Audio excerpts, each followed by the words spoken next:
Welcome to No Fugazee Podcast. I'm your host, Cooley. Tonight is open debate night. Let's go.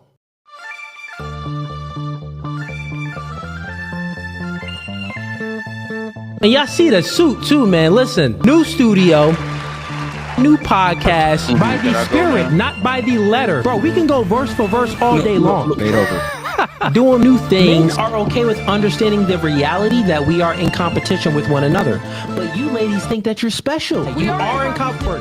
Men are men of their word. So here's my word. I'll fly you out here and we can do it in person. And after that, we could box. I'm about my business. So remember I said, when I ask you these questions, I will dismantle your entire argument. That's the end of the debate, my dog. I'm 39, but I don't look your typical 39. Belly.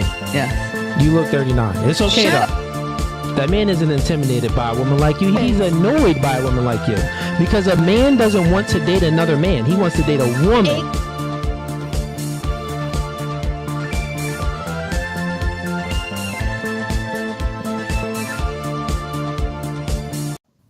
Welcome back to No Fugazee Podcast. Tonight we are doing open debate night. And as you see, whatever topic you want, let's go. I welcome in all the feminists, all the male feminists especially, the atheists, the secularists. I welcome them all in. If you are a hater, I for sure welcome you in. Tonight, we are also going to react to some content as well. So, as usual, the people that normally tune into open debate nights, in between debates and while we are waiting for people to come on up, I've got some content that I'm going to react to that the members sent in. Got a lot of stuff. So if you want to send in content and you want me to react to it, you can join the membership. It's going to be the second link in the YouTube description. And we got 3 tiers. The first tier is gang. Second tier is hitman. Third tier is mob ties. You join any of those tiers, you locked in with us. All right, the first link in the YouTube description, though, is going to be to join debate night. And that link is also pinned in the YouTube comments. We're currently live on Facebook and TikTok as well. Let me go ahead and check the TikTok stream just to make sure we are live on TikTok as well. Give me 1 second here, chat. First time going live on TikTok. Let me see. Well, on TikTok, through Restream. Let's see if this is working properly. I don't see nothing. Someone in the chat verify if we're live on TikTok. I don't think I can see it from my phone because I'm in. But someone verified. It's just at No Fugazee on TikTok, or if you put in No Fugazee Podcast, you'll see the TikTok. It's the one with 255,000 followers. I think there's some other fake TikTok accounts of me, but it's that one. Someone just verify to check and see if we're live on TikTok. Okay, back to normal scheduled programming. So the first link, that's to join the stream. If you want to debate about anything, you're welcome on up. Just make sure your camera is on and your audio is on. And you can join through your phone, or you can join through your laptop or desktop or anything like that. The next link, like I said, is for the memberships. All of the other links is going to be for the social media platforms. We also got the link in there for the one-on-one coaching, and as well, we got the link in there for the Clips channel. We just actually posted a clip today on the Clips channel. So subscribe to the Clips channel, man. If you are already not, if you're not subscribed to the Clips channel, subscribe to the Clips channel. If you're already subscribed, then you're doing the right thing. All right. So everyone that's tuning in right now, let's get to the first clip that we got. And I'm going to give you my live reaction to it. I didn't watch any of these clips, so let's get right down to it. And also verify, if someone could, verify just to make sure we're live on TikTok. First time streaming on TikTok through the Restream app. I want to make sure it's working properly. Let me check something real quick before I bring up this clip.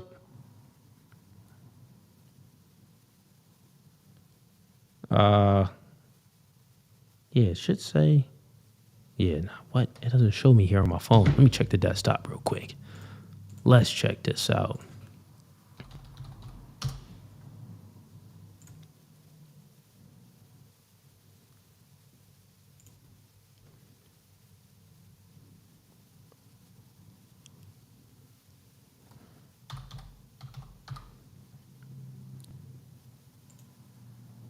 Yeah, nope, I can't see. Oh, we are live. Okay, we are live on TikTok. All right, we are live. I see it right now. We got almost, I don't even know how many people we have live on TikTok right now. So everyone that's tuning in on TikTok, let me go ahead and mute this right here. So, yeah, we got a lot of, how many people do we have live on TikTok right now? It says 1K likes. I don't know how many people that is. I think people are just liking it. So it's probably not those many people. But if you're tuning in right now on TikTok, go ahead and like the podcast. We'll stay live on TikTok for about, I would say, maybe a good like half an hour. Then everyone on TikTok, you're going to have to come on over to YouTube because that's the main platform. You're going to have to come on over to YouTube to watch the content. So since we're live on TikTok, let me reiterate everything because you guys really aren't probably used to this. So everybody on TikTok, you're familiar with the content, and a lot of the content that you see on there is the dating and relationship content. You'll see me have some chicks on and obliterate their worldview with ease. You'll also see me, making fun of some chicks as well. Like, chick, you ain't a 10. You see the viral clips. There's so many of them, I can't count them, right? But I also do debates and I also react to content. So those are some clips that you really don't see on TikTok. But I do a lot of debates. So if you're live right now on TikTok, tonight on YouTube is debate night and reaction. So that's what you can expect tonight from this stream here. All right, so let's go ahead and get into the first clip since it seems like we're live on all the platforms that we need to be. And okay, here we go.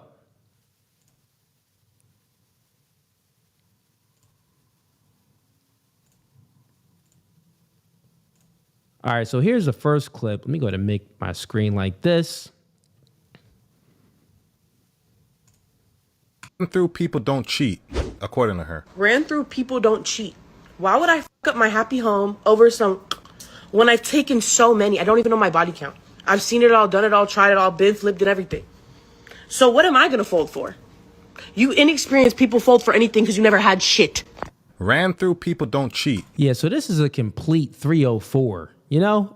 She said, ran through people don't cheat. She's essentially saying, since I had so many sexual partners, I experienced it all. I don't even feel the need to cheat.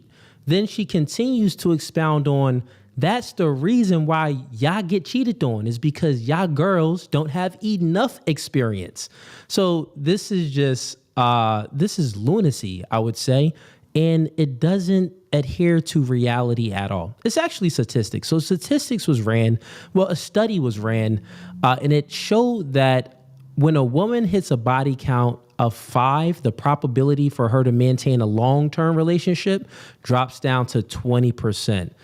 This would further prove that the more sexual partners that women have, it's harder for them to stay faithful and to stay loyal, right? And not only that, to actually feel satisfied because you've experienced so many men and so many different men. Well, it's like you're always comparing and contrasting, So over here on this side of the internet, she's speaking complete nonsense. Let's, you know what? We're going to play it back one more time since it was kind of fast. And we're going to systematically just expound on it even more. According to her. Ran through people don't cheat. Why would I f up my happy home over some when I've taken so many? I don't even know my body count. I've seen it all, done it all, tried it all, been flipped and everything. So what am I going to fold for? You inexperienced people fold for anything because you never had shit. You inexperienced people fold for anything because you never had nothing. She's essentially saying women tend to cheat because they experience FOMO. They have fear of missing out. So a lot of, if you don't experience enough, then you'll have FOMO and You'll have fear of missing out, and it'll be this want to cheat, which is dumb, right? That doesn't even make sense. I would argue that, well, yeah, some people do have fear of missing out, but the question I would ask, can you miss what you never had? No, you can't miss what you never had. You can want something that you never had, but missing something is more potent, right? So the women that experience many men, the probability is higher that they'll actually miss one of the men that they've experienced, which, since missing is more potent than wanting something, because if you can want something, but you never had it, so it's just like a want. But if you had something before, that urge and that tendency of feeling and yearning because you've had it before and you miss it, there's a void there.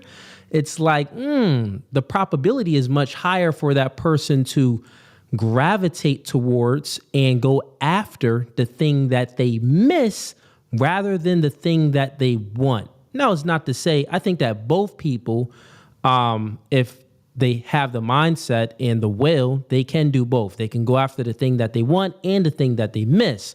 But there's a difference here. Like, if you had it before, you missed it, it's more potent. You know, that drive, that driving force would be stronger if you already had it before. And I think that women that experience many men, well, you already know they missing some of those men, especially if she had a Tyrone.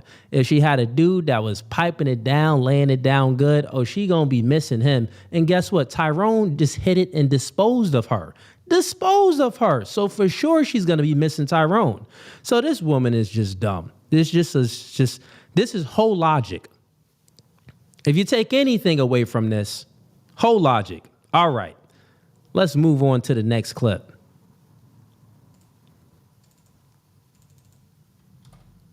Get the likes up too for me in the chat.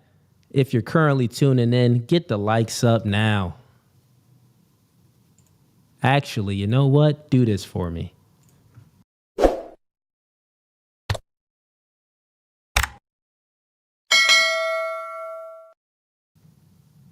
Okay. Also, everyone that's tuning in on TikTok, I'm actually going to provide you the link. If you do want to come in and you want to debate me on some topics, if you are a hater, or even if you're not a hater, if you're a supporter, but you just have different opinions and a different perspective, than my worldview, you're welcome to come and join the stream and debate me about anything that you've heard that maybe you disagree with me on. So let me go ahead and get you this link real quick.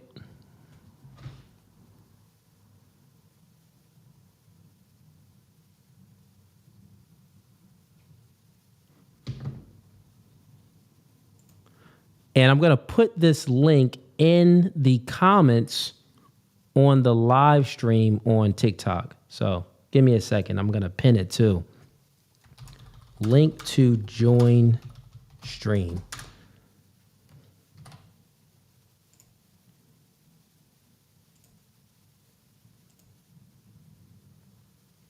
Can I pin it on TikTok? You can't pin a comment on TikTok? What's going on here? All right, never mind. So here's the thing. If you're tuning in on TikTok, you can't actually join on TikTok because I'm live streaming through an app called Restream, which my main platform is through YouTube. So that's the link. I just put it in the comments. If you click that link, you can still join the YouTube live stream, but it'll also show up on TikTok as well. So that's that link. And for everyone on Facebook, y'all already, Facebook, I got 1 million followers. You guys already know the program. If you want to go ahead and join the stream, just come on over to YouTube and click that link in the description or the link that's pinned in the comments. All right, let's get to this clip right here.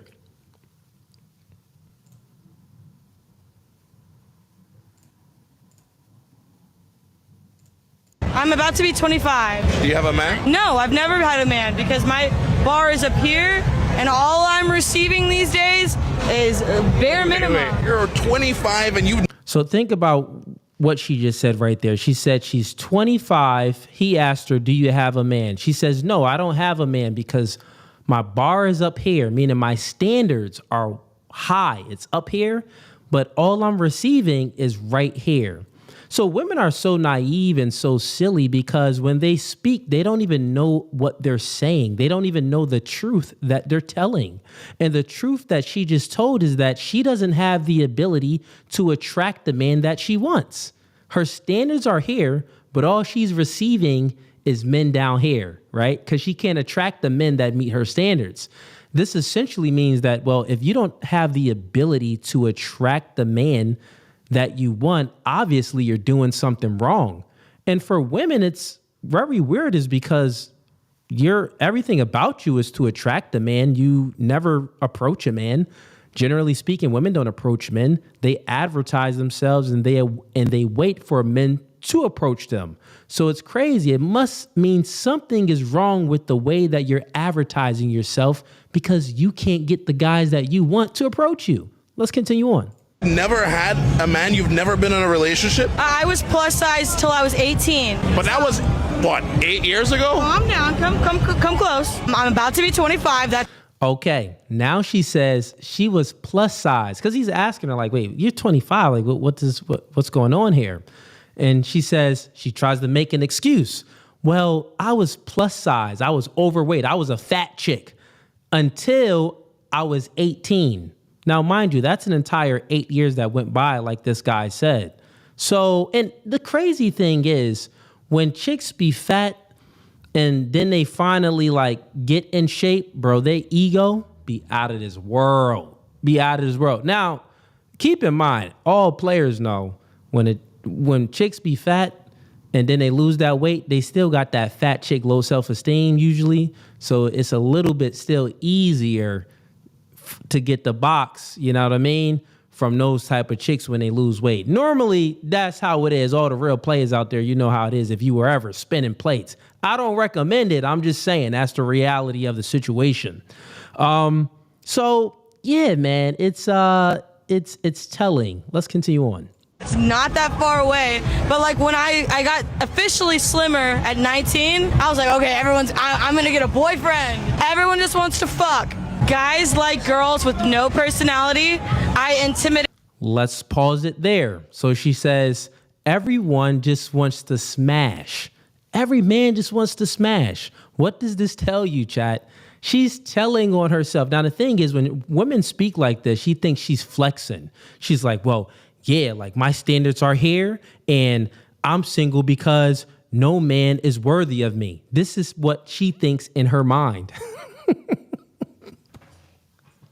In her mind, she thinks, oh, my standards are here and I'm not choosing these men. No man is worthy of me. When in reality is reverse. You're not worthy of any man. Because you can't attract the men that you want. It's very simple. It's very, very simple here, chat. Then she says that she exposes more truth that she thinks is a flex. Oh, guys just want to smash. They just want to have sex. So one, she's trying to shame men for only wanting to have sex. Well, yeah, they only want to have sex with you because you don't qualify for anything else but sex. Females are delusional, man. They don't know when they like just talk in public and just be yapping off that like, over here on this side of the internet, we know how to decipher this womanese. When they're speaking like this, they're just exposing themselves. You know what I'm saying? It's just stupid. Half of the people I try to entertain, and nobody can handle it. Have you been watching Love Island? I am Amaya, and I won't settle for less. If I'm not the book you should be reading, then don't motherfucking read it, bitch. Okay, let me ask you Take then. me as you take me. Let me ask you. No, you're stupid. See, then don't fucking. Look, and then you got the little stupid chick right here, her friend, Asian chick. We don't know what she's saying. What are you talking about? And no hate to we equal opportunity over here. Anybody can get it, right? What is you talking about, Asian chick? We don't even understand you. Just shut up. He wasn't speaking to you. He was talking to your friend. And if anything, your friend was being the more, I would say, outspoken one, this is why she got more mic time. And it seems that you feel jealous of your friend, so you're trying to come in to grab some mic time, to grab the attention. Essentially, what you're seeing here is two women fighting over attention, camera attention, right? Ah, this is silly. Okay, so she says some other dumb things there, but let's continue on. Drink it, bitch! What would you bring to a man's life besides looks? No, and this is the number one thing that people should hear. I can offer myself everything. When I want a man, I need you to be adding to my life, because I could sit in my room by myself What would you and add to enjoy his my life? That's not Think about what she just said. She said that I don't need a man. And this is what you're listening to here. This is the indoctrination of feminism. The indoctrination of feminism, which gave women the mindset to think that I'm independent. I don't need a man. I can do battle by myself. And that's essentially what she just said there in her own words. I don't need a man. I don't need a man. I have everything on my own. I'm doing good all on my own. I can sit at home by myself and be happy. That's what she just said. You lying. This is called cope. Why would you even have to say that if it wasn't cope? Think about it. Why would the words come out of your mouth? I don't need a man. I'm happy being at home all by myself. I don't need you. I can be at home all by myself without anyone. That sounds weird to even say if it wasn't like, if someone wasn't making fun of you because you're a lonely woman, or if you're actually a lonely woman, but you want to cover up your loneliness and you're really bothered, but you want to put on this fake cloak to make yourself seem like you're unbothered. No, this chick is very, very bothered. You know, like Justin LeBoy, he puts out those memes and the girls always like repost those memes that say unbothered. What you're witnessing here is a chick that's very bothered. This is why she's speaking like this with so much embraciveness and,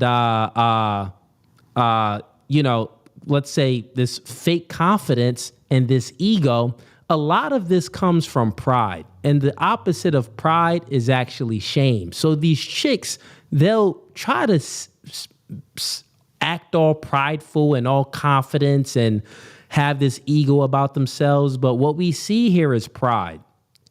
But it's fake. It's cloaked in, and it's actually proven that excessiveness of pride turns into shame, because she actually is shameful of her life situation, of her dating life situation. She actually feels shame. This is why she said that most men just want to have sex with me. This is why she said that my standards are here, but the men that approach me, they're down here.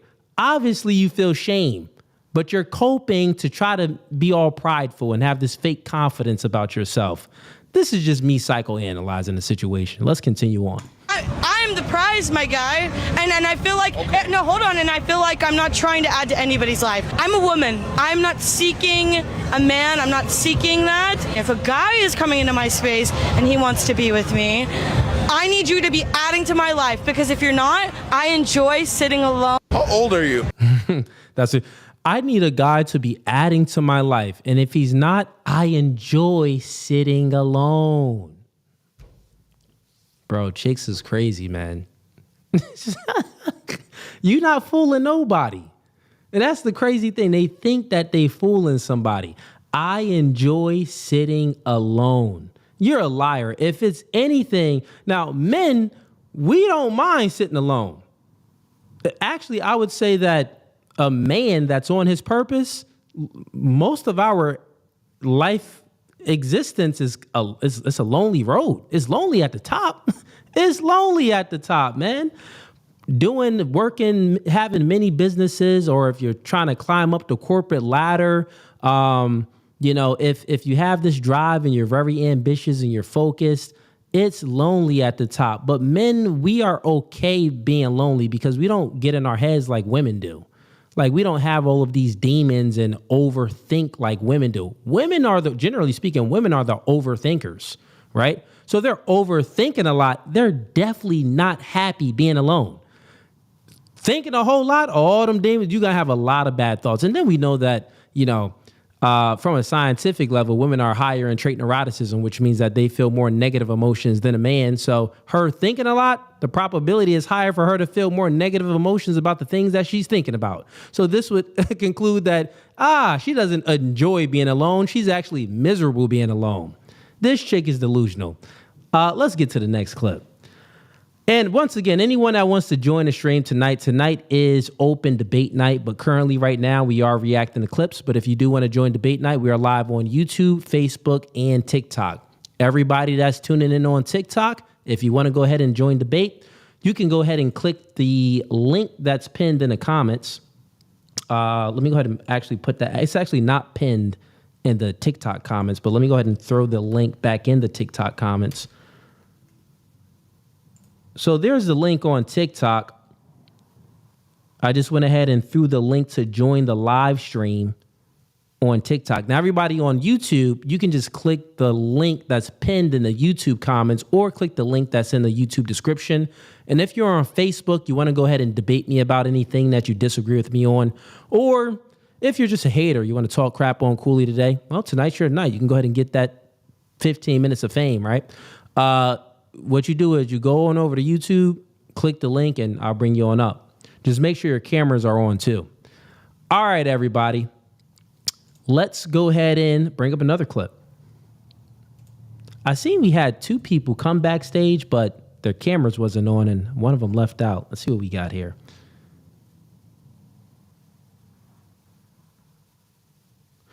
Okay, I see you. WKid Dreams, appreciate that, man. I see you. Yeah, I'll try to be a little easy on the words. I know TikTok is very sensitive on certain words. Actually, WKid Dreams, if you can let me know what words I can or cannot, what words I cannot say on TikTok, I will try my best to avoid those words on tonight's stream. And let's get to the next clip. See what we got.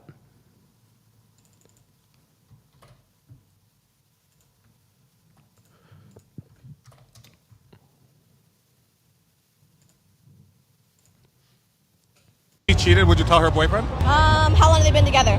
5 years. Does she have a ring? Not yet. No. She wouldn't be with a guy for 5 years without a ring, first of all. He's not boyfriend material then. So wait, how long? I expect a ring in the first probably 12 to 16 months being with a guy. If she cheated, would you tell her boyfriend? How long have they been together? 5 years. Does she have a ring? Not yet. No. She wouldn't be with... Yeah, this chick is just dumb. The question is, if she cheated, if your friend cheated, would you tell her boyfriend? And most girls, they're not telling the boyfriend anyway. They're not that. Now, if the friendship broke loose, like if she broke up with her friend, like her and that girl wasn't friends anymore, then yeah, there's a high probability she'll tell the boyfriend that his girl cheated on her. That would for sure happen. But I don't expect any girl that's friends with another girl to tell the boyfriend that their girl cheated on her if you're best friends with, the girl. I don't expect that to happen. But her reasoning to why she said she wouldn't is because if they've been together for 5 years, she expects that the man puts a ring on it. And she said that she expects that the man puts a ring on it in the first, how many months? Let's hear this again. With a guy for 5 years without a ring, first of all. He's not boyfriend material then. So wait, how long? I expect a ring in the first probably 12 to 16 months being with a guy. Okay, so she expects a ring in the first 12 to 16 months. So essentially a year and a half. Let's just say that. It's a little bit. It's a year to a year and a half. Let's just say, right? So that's when she expects a man to, propose to a woman. Now, I would say, back in the day, in the 50s and the 60s, we can see that. You've been dating a girl for a year and a half, and, about time to get married. But in 2025, in today's day and age, in today's dating marketplace, no, you don't want to do that, man. You don't want to do that at all. I would recommend at least dating the girl for I would say, and they're talking about engaged. So, man, the way the court system works, I would say getting engaged in a year and a half, if you're young with the woman, that's not a bad thing. If she comes from a good family, check out her background. She comes from a good family. She hasn't experienced a lot of trauma. She doesn't have a lot of baggage and stuff like that. If her slate is pretty clean, then you're working with some good soil there. She doesn't have a promiscuous past. You're working with some good soil there. Maybe a year and a half wouldn't be bad to propose to the woman. I still wouldn't recommend it to do it through the state. You could just do it through the church. But if that is the case, let's just say you do it through the state or the church, because that's a different conversation. But let's just say you go ahead and do it. There has to be some prerequisites that the woman has to meet before a man go ahead and, gets engaged to a chick in a year and a half. She got to meet a lot of prerequisites. And some of the prerequisites is what I just mentioned. Not being promiscuous, not having a checkered past, she has to come from a good family, embody some good morals and be a virtuous individual. If she has that type of, background and she meets those prerequisites, well, you're working with some good soil. We can see what's up. But most women in 2025, they're not going to have that, bro. Not going to have that. And especially these women don't look young. So if we're just going off of face value, what she's speaking about her friend looks like she's in her 30s. So that means that she's been ran through. And if she's being ran through, well, man, if she's in her 30s, listen, I'll say this. The more years the woman has on this earth, well, it's going to be more time for me to decipher the red flags to see if this chick is worthy of me getting on one knee and marrying her in 2025. That's what I would say.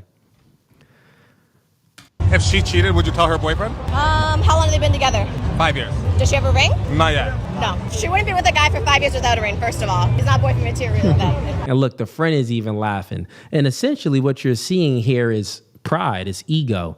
These chicks have so much ego, so much pride, and they think this way is because of, I don't know if I can say this word on TikTok, the imps, but put an S in it.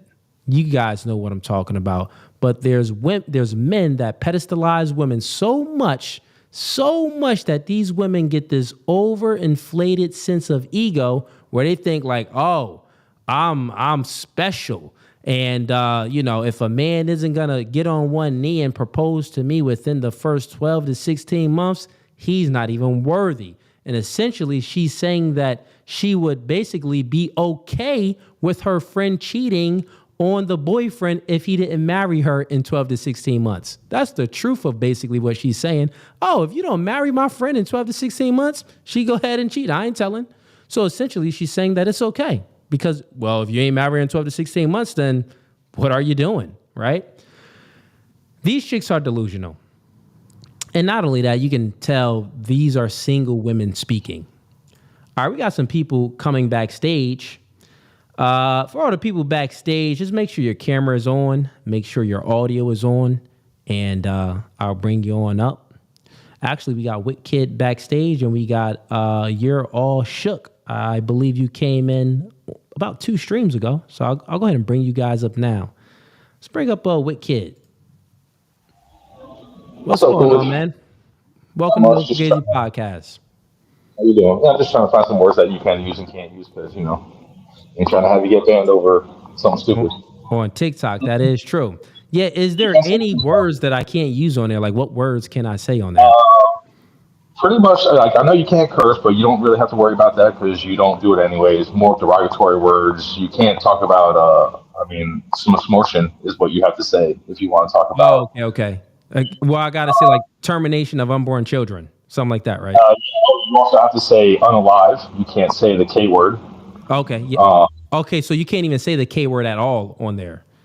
Nope. Can't do that. All right, cool. What about SIMP? Yeah, you can say that. You can say that. Simp? Oh, okay. I can say simp.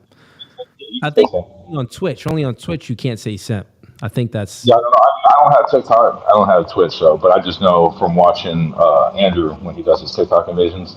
Okay, got it. Or getting banned, and it's like, hey, why are you saying that? You can't say that. I'm like, why can't you say that word? It's so crazy over there. It's run by like leftist females. So Yeah, man. It's crazy, man. But yo, thanks, bro. I appreciate that, man. I'm gonna go ahead and get you're all shook up here. But yo, continue to mod the chat if you see any haters in there. oh, trust me, I try to bring them up. I try to bring them up. If they don't want to come up, if they refuse to come up, then I get rid of them because you ain't bring up some haters in here, man. trust me, you're not going to talk shit in the chat and not come up and do this face to face. That ain't gonna happen. Facts. All right, brother. I appreciate you, man. Have a blessed one. All right, everybody that's in the chat right now, go ahead and hit that like button for me. Subscribe to the YouTube channel. Click the bell icon. And everybody on TikTok,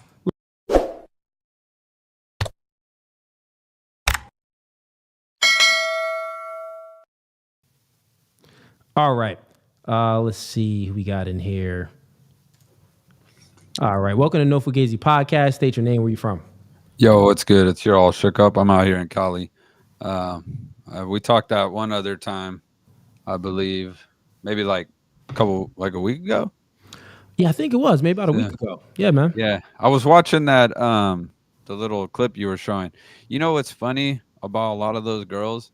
Me and my wife been together for 15 years, and she's never she doesn't work and nothing like that. Kind of live traditional. But sometimes we watch that together, and a lot of the times a lot of those women, they really, I'm assuming that they have like problems with their parents and shit. Like they have like some sort of they don't respect their parents. You get what I'm saying? They don't have like that father figure or even mother figure. Which video are you referring to? To those girls that were talking. Those ones just that now, just those two girls. Just in general, man. A lot of I see those videos all the time. Okay. I'm always looking at them. I'm going, damn, man. Because I see them from your channel. I hear them talk, and I'm just thinking in my head, like, the hell are these girls talking about? They don't know shit. But one thing that I had a question for you. Yeah. I noticed that you do the like podcasting and everything. Would you say that let's say you're a younger guy, like I work with some younger guys that I try to explain that a 9 to 5 is not necessarily bad, but I hear a lot of people, like I'll be watching these YouTube videos going, you shouldn't work a 9 to 5 job. And, and I just kind of wanted your opinion on that. Like, what do you think? You think like, that's a good thing for a man instead of trying to create their own business? Maybe they could, still work. You know what I mean? Because I feel like a lot of that is going away. Like I work in a mechanic. We don't have any young guys, dude. I'm like the youngest guy. Yeah, man. I would. So from my understanding, I seen a little bit of that too. Maybe in this space or other YouTube channels speak about, like a 9 to 5 is pointless. What are you doing working a 9 to 5? Yeah. But I mean, that's all, hearsay. I would say that nothing is wrong with working a 9 to 5. Nothing is wrong with working a 9 to 5. The thing is, I mean, I've worked a 9 to 5 all the way up until I was 30. Yeah. I worked a 9 to 5 all the way up until I was 30. My 9 to 5 really wasn't a 9 to 5. I was one of the brothers that did a lot of overtime. I mean, so some financial advice that I would give to people right now is, one, any job that you're doing, if you are going to work a 9 to 5, let's say if you're making like minimum wage, $35,000 a year, or you're making $40,000 a year, that's just getting by. That's living paycheck to paycheck. I mean, even $50,000 a year is living basically paycheck to paycheck. You really like minimum wage in Cali. Yeah, you're really not going to have enough resources to save up to do anything. So this would mean that the 9 to 5 that you chose to work, well, you need to get another 9 to 5. You need to maybe get a certification in a field that, like, to be an electrician or go into sales where, yeah, it's a 9 to 5, but you're not capped off. Maybe you have a base pay, but then you have the ability to put in more work, and it's based off of the effort that you put in. the money that you make is based off of the effort that you put in. And that's what I did. I did sales. So I did sales for many years. Oh, okay. Many years. I remember when I first got into sales, I was 20, let me think. I was 23. Yeah, I was like 23. I worked at Wells Fargo Bank. 23 or 24. Yeah, 23 or 24. I worked at Wells Fargo Bank, and I worked in the department where you deal with mortgages and you deal with clients that have over $25,000 in their account, and nice. It's all a sales job, meaning that you're upselling. Yeah. You have an account, and then you're speaking to them over the phone, call center type work, and then you're upselling them on maybe another account or upselling them on, getting a loan or something like that, or a mortgage, right? Yeah. So I did that, and that showed me a lot of soft skills, meaning that it gave me the skills that I needed to speak to people, to convince people to do things that I want them to do. And that takes you a long way. Takes you a long way. Because me working that job when I was 23, 24 years old, it gave me the ability to, start speaking to people more and be more social with people. And I would say some of those skills that I still learned from back then doing that job and many other sales jobs, I mean, it's on a podcast. That's media marketing. Yeah, you seem like a smart guy. That's why I was wondering, because, I'm 33, and it sounds crazy, but I'll make one job will make me 90,000, and then I got a part-time job that makes me 50,000, and then I do a little bit of side, and obviously, with YouTube monetize, it might not be much, but you could still make a couple hundred even with a small channel. For sure. I would recommend also if post content on Facebook, because Facebook pays good. Like if you get monetized, they'll pay you for. It's funny because my dad watches Facebook. All the guys I work with that are on their 50s, man, they're all on Facebook. It's kind of funny. Yeah, Facebook, and they watch stuff. Facebook pays you for like everything. They pay if you post a picture. Once you get monetized, they pay you if you post a picture. They pay you for making a post. They pay you for stories that you post. They pay you for your reels. They pay you for your videos. So the long format content and the short format content, they pay you for it all. So everything on both of my Facebook accounts, I have 1 million followers on Facebook. And then I have another Facebook account where I have like 175,000 followers. And both of my accounts are monetized. And anytime I post, I get paid for it. Yeah. So yeah, man, it's that's actually, I never thought of that. I might eventually check that out.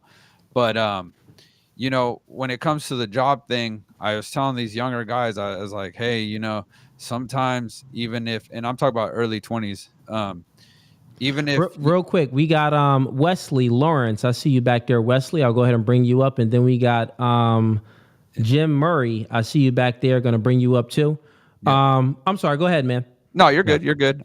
I'll finish soon. I was just saying that because, with a smart guy like you, and it's hard to explain to people that a lot of guys that built their own stuff, they actually worked.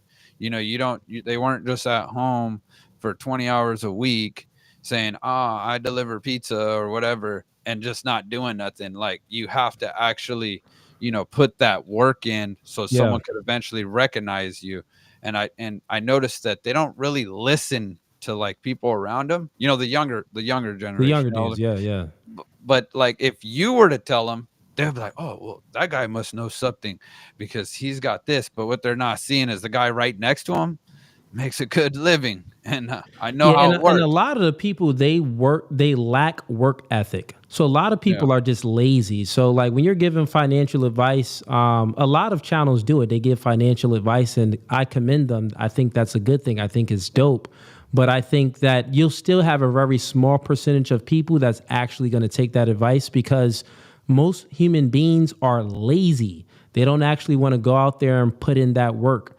So yeah, man, I would say to the person that's working a 9 to 5, if you're working at 9 to 5, man, and it's not paying that much, try to get another job. So you've already built up a skill set. Try to go on Indeed and first fix up your resume, go on Indeed, and try to look for another job because you want to do closest to the money. So here's some game real quick.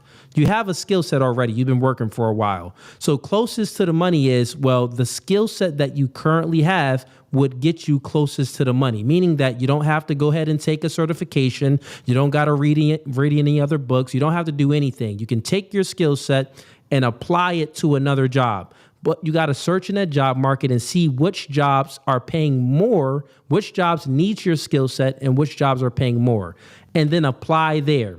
Then you also want to do, you got to do a lot.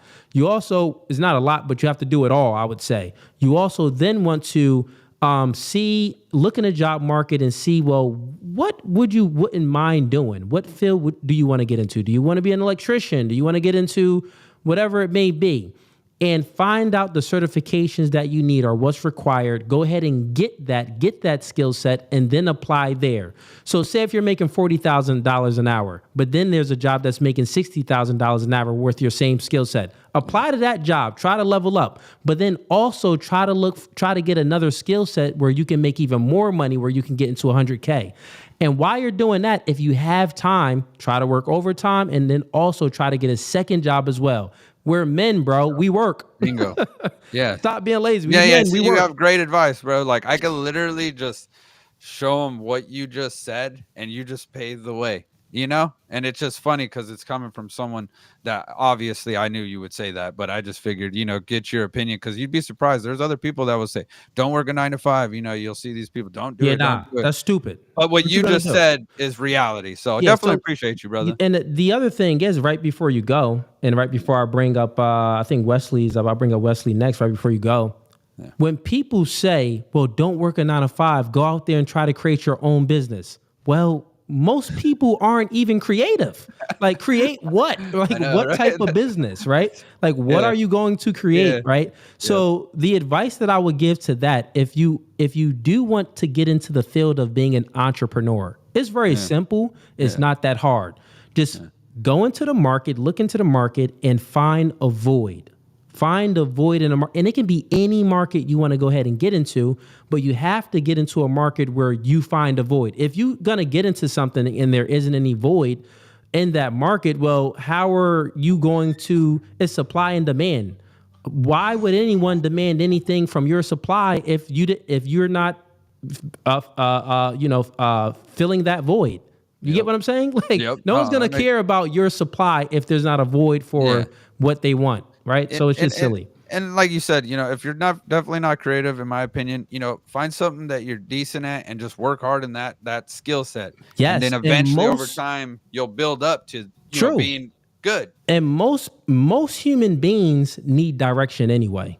So most human beings, the 9 to 5 is for most human beings because y'all niggas need direction. And there's nothing wrong with that because honestly, there's a lot of people like that are skilled with their hands. And you're like, hey, look, I just need this 9 to 5, a little bit of overtime on the weekend, make my 90 to 120,000 a year, working with my hands, and you're good. So there's nothing wrong with that. And a lot of people wanted to be social media influencers. So I was trying to tell them like, it's really not what you're thinking. Just put that work if you're not creative, it's not what you're thinking. And then not only that, it's like it's a lot into creating content, man. It's a lot. But listen, man, good definitely appreciate you, brother. I appreciate you too. I do. I like the conversation. Have a blessed one, man. Yep. Take it easy. Peace. All right. Everyone that's tuning in right now, if you do want to join the discussion, or it's open panel debate night. So if you want to join debate night, go ahead and click the first link in the YouTube description, or click the link that's pinned in the YouTube comments. If you're tuning in on TikTok or Facebook, come on over to YouTube and click the link. I also put the link in the TikTok comments. All right. Welcome to No Fugazee Podcast. State your name and where you're from. Okay, I can't hear you. No audio from your end. You may be muted.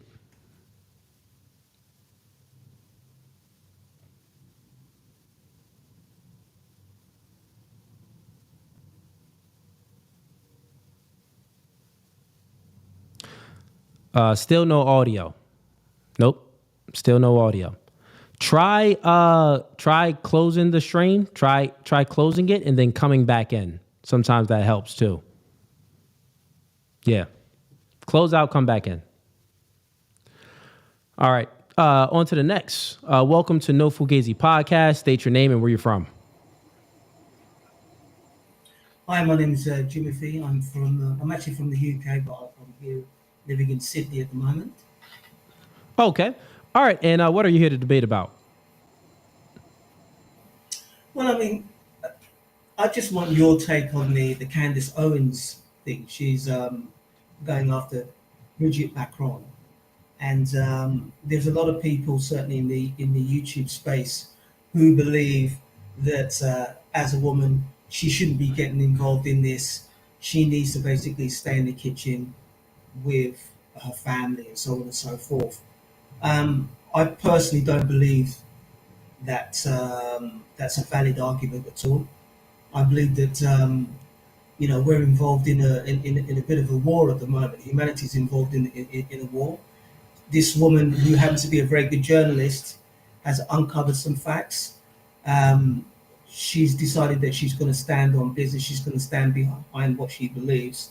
Yeah. And, more power to her. So I just want to know what your take is on that. My take, I mean, I haven't done too much research on the Macron situation. I did see that Candace Owens she made a few videos about that woman, that essentially Candace Owens is saying that it's not a woman, it's actually a man.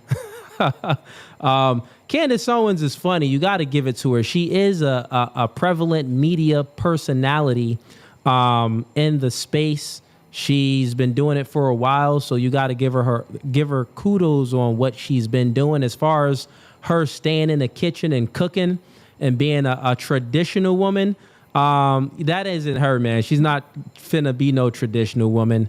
At the end of the day, I see a lot of people would say that, well, that's, hypocritical for you to talk about, most women are indoctrinated by feminism and they're not traditional, but they need to be traditional. But in fact, they'll say Candace Owens is not a traditional woman herself.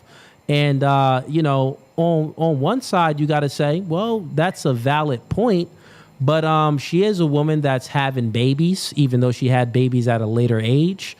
But she doesn't shy away from it. She always speaks about her past. She said that she voted for Obama, so she was part of the statistic, part of one of the women that was indoctrinated by feminism for a huge portion of her life.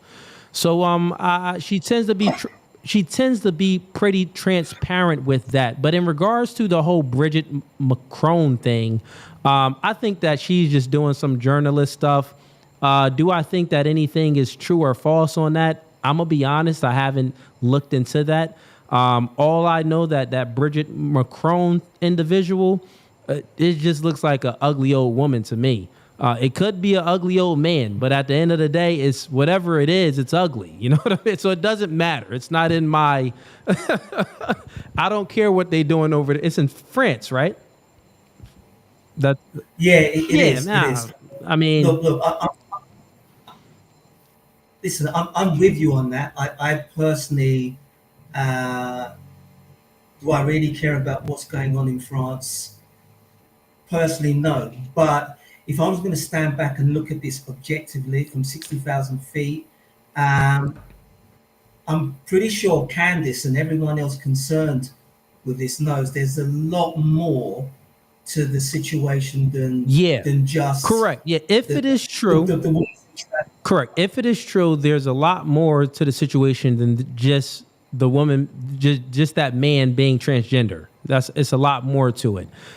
It would be pedophile involved in it because that man met the boy when the boy was young. So it's a lot of stuff in it. Then it's like a power play. Well, what type of influence did you have to put this person in position of power, and who's really in power? Is it him or is it you? So yeah, there's a lot of questions to be asked if it is true. But at the end of the day, man, like the first lady of France, essentially, someone just walk up to her and prick her with the little thing. Get the DNA. Get the DNA, test the DNA, and see what the T levels are. See if you see an X. See if you see a Y chromosome in there with the X, and then hey, we know it's a man. But until then, it's like I don't think that that situation is ever gonna be fully exposed because they would have to get the DNA.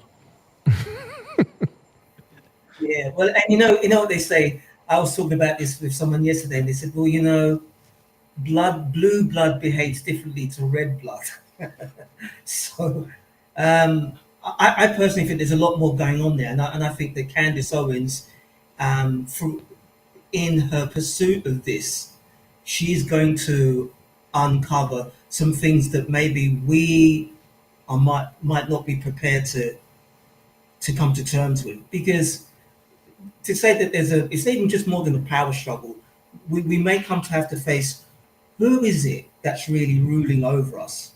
What's actually going on? I mean, at the moment we're involved in so much conflict. There's the war between men and women. There is there's the financial situation. There's what we're seeing with AI. And I just heard you earlier basically saying, what's the best thing to do with regards to a career now? All that's about to change, Cooley. All that is about to change now. And we're hitting a crossroads. And I think the Brigitte Macron thing may go some way to getting us to ask some very, very serious questions about our future.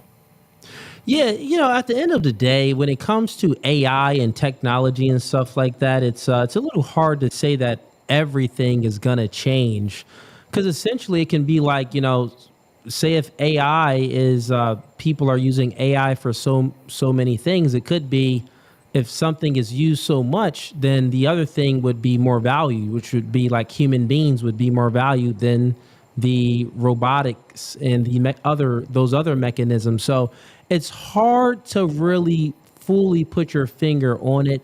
I invest in the market, so I'm always looking at things and stuff like that. So I'm not the one to really like go 100% on like a conspiracy sometimes. That's just not me. I need to know, in order for me to really have like a strong opinion on something, I need a lot of information. Like I'm not one of those guys that get just a small bit of information, like, oh yeah, I believe it. Like I'm hard to convince, I would say. I'm a little bit hard to convince. But not only that, man, I think this was a good spirited conversation. I do want to get some people up here that want to debate, man. So I appreciate you for your questions, and thank you for tuning in, man. Absolute pleasure. All right, brother. Keep up the good Have work. a blessed one. Appreciate you. Okay, everyone. If you're tuning in right now and if you want to go ahead and join the stream, click the first link that's pinned in the YouTube comments, or click the link that's in the YouTube description. TikTok. Let's see what's going on at TikTok. This is my first time going live at TikTok. All right. I don't know how things work at TikTok, but I see 14,000 hearts. That just don't add up to me. I think that every time someone presses a heart, it means something. But I don't think I got 14,000 people in here. I only think I probably only got like a few people that's on my TikTok right now. But listen, if you're currently watching on TikTok, and if you want to join the stream, you want to debate me on any topic, feminism, dating and relationships, religion, anything like that, come on over to YouTube and we can go ahead and have a debate. And what I'm going to do here for you guys on TikTok, I'm actually going to write in the comments the link to join the stream. So I just put in the comments the link to join the stream. You'll see it. It says studio.restream. Just go ahead and click that link or copy and paste that link into your web browser, and I'll bring you on up for debate night. All right, let's see who we got in here. Okay. So Wes. Hi. Hey, can you turn on your camera? I tried. This particular program app won't allow the camera through Safari to work. I apologize for that. Okay, but your camera was just on. What happened? I was in Chrome, but the Chrome wouldn't allow the microphone to work. Okay, so Chrome wouldn't allow the microphone to work, and Safari does not allow the camera to work. Good old AI. All right, man. Fair enough. I seen your face for a second there, so we can put two and two together right now. I normally don't allow this. Normally, your camera needs to be on. But what's up? You here to debate? Well, I have a question for you. I think it's one that it's going to affect everybody, not just your viewers, but everybody on Earth. And I like to stick with matters that concern all flesh. All right. Go ahead. What's your question? Well, if I were to tell you that you have to let me brand your skin with a barcode to spend your money, what would I be? If I told you that unless you let me brand a barcode onto your skin with a laser burner, that you can't spend your money, what would that make me? The devil, and that'd be the mark of the beast. If I told you you're going to get $32,523 free in computer dollars, that you can't get it in cash, but you have to be branded with that barcode to get that money, what would I be? So Wesley, it seems like you have some questions that's rooted in like some Black Mirror type stuff. You ever seen Black Mirror on Netflix? I've enjoyed that show. I like that show very much. I can see what influenced you. I can see that. That would still be a decline from me, so I would not accept that. And now if I told you if you take that barcode, and it will be called the Omni barcode, and after you take it, you're going to find no food to buy with it or electricity to put into the toys you buy, and you're going to get gray scabs on your face and on your chest and loins and bodies, and only those that get branded with that barcode will get that gray scabs. They'll itch. Then what would you say to that? That you get $32,523, but you're going to get gray scabs that itch, and you're not going to find any food to buy with the $32K. That's still going to be a negative for me. Decline. It shall be called the Omni barcode. OMNI. Omni barcode. That's the mark of the beast, and it's coming soon. All right, Wesley. So you think the mark of the beast is coming, and it's going to be called the Omni barcode? I know that Trump is going to become one of the 10 horns of Satan and force that on Americans. Listen, man, I wish we could see your face right now while you're speaking, man, because this is some good conspiracy claims here. Take another person. Let me clip back to Chrome and see if I can get the camera and the mic to work, okay? We'll go ahead and do that. All right, man. Have a blessed one. See if you can get it working. 2, 3, 5 minutes tops. Thanks. Fair enough. All right. Listen, man, it's No Fugazee podcast. We get all type of characters up here. Tonight is debate night. I do want to have some debate. So, supporters and stuff like that, I appreciate you, coming up and, asking certain questions and stuff like that, or maybe wanting to get my perspective. That's cool. But I do want to get people up here to debate. So currently right now, we got nobody backstage. So let's get back to reacting to clips and get the likes up. Also, man, support the podcast. Send in a super chat. Let me see if we have any chats in the podcast. I don't think we have any chats. Okay. We got 2 chats here. We got Uncle Tiger Sneezes sends in $2. I'm ran through, and that means I don't cheat. Okay, that's a comment to the first clip that I reacted to. Yeah, man, that chick was wild. Uncle Tiger also says, as soon as someone gets up there and says something stupid, I'll hop backstage, but I have no quarrel with you, Cooley. Facts, man, facts. Uncle Tiger, it's much love, man. I do appreciate the support. And WKid Dreams, I see your comment. You said I'm right there with you. That is facts. I'm always down to have like a full panel debate discussion. So, yeah, man. Uncle Tiger, WKid Dreams, any of the supporters or any people that kind of share my worldview, if we do get some people in here that want to debate and stuff that has opposing worldviews than ours, I'll definitely bring you guys on up. So just stay tuned if that happens. Okay. All right, let's get into this clip real quick. And we got Wesley back here. You know what? Right before we get into this clip, let's hear out Wesley real quick. He's talking about some market of beast stuff. We're gonna give him one more opportunity here, to make a conclusion on this, or to see if he has a question or for any type of debating thing. So let's see. All right, welcome back, Wesley. Okay, seems like your camera is on and your audio is on. When you just were up, you were speaking about the market of beast situation, and you think Trump is going to be one of the 5 horsemen. 10 horns. 10 horns. Okay, 10 horns. He's going to be one of the 10 horns. Yeah. Okay. All right. I mean, that's a fair assessment, man. Any questions to me, though? Any topics you want to debate about? Well, I believe Jesus returned in the clouds with all his angels 22 years ago. Okay, so you think we're living in end times, like Revelation days? The last few seconds, yes. The last few seconds. Okay. Yeah, my worldview is different. I do not believe that Jesus returned. There's no signs. And you said your belief is Jesus returned when? Say that again. How many years ago? More than 22 years ago. Oh, more than 22 years ago. And what signs do you have of that? January 4th, 2003, I heard him say, "It is time." And after Jesus said, "It is time," a few moments passed, and I heard Satan speak.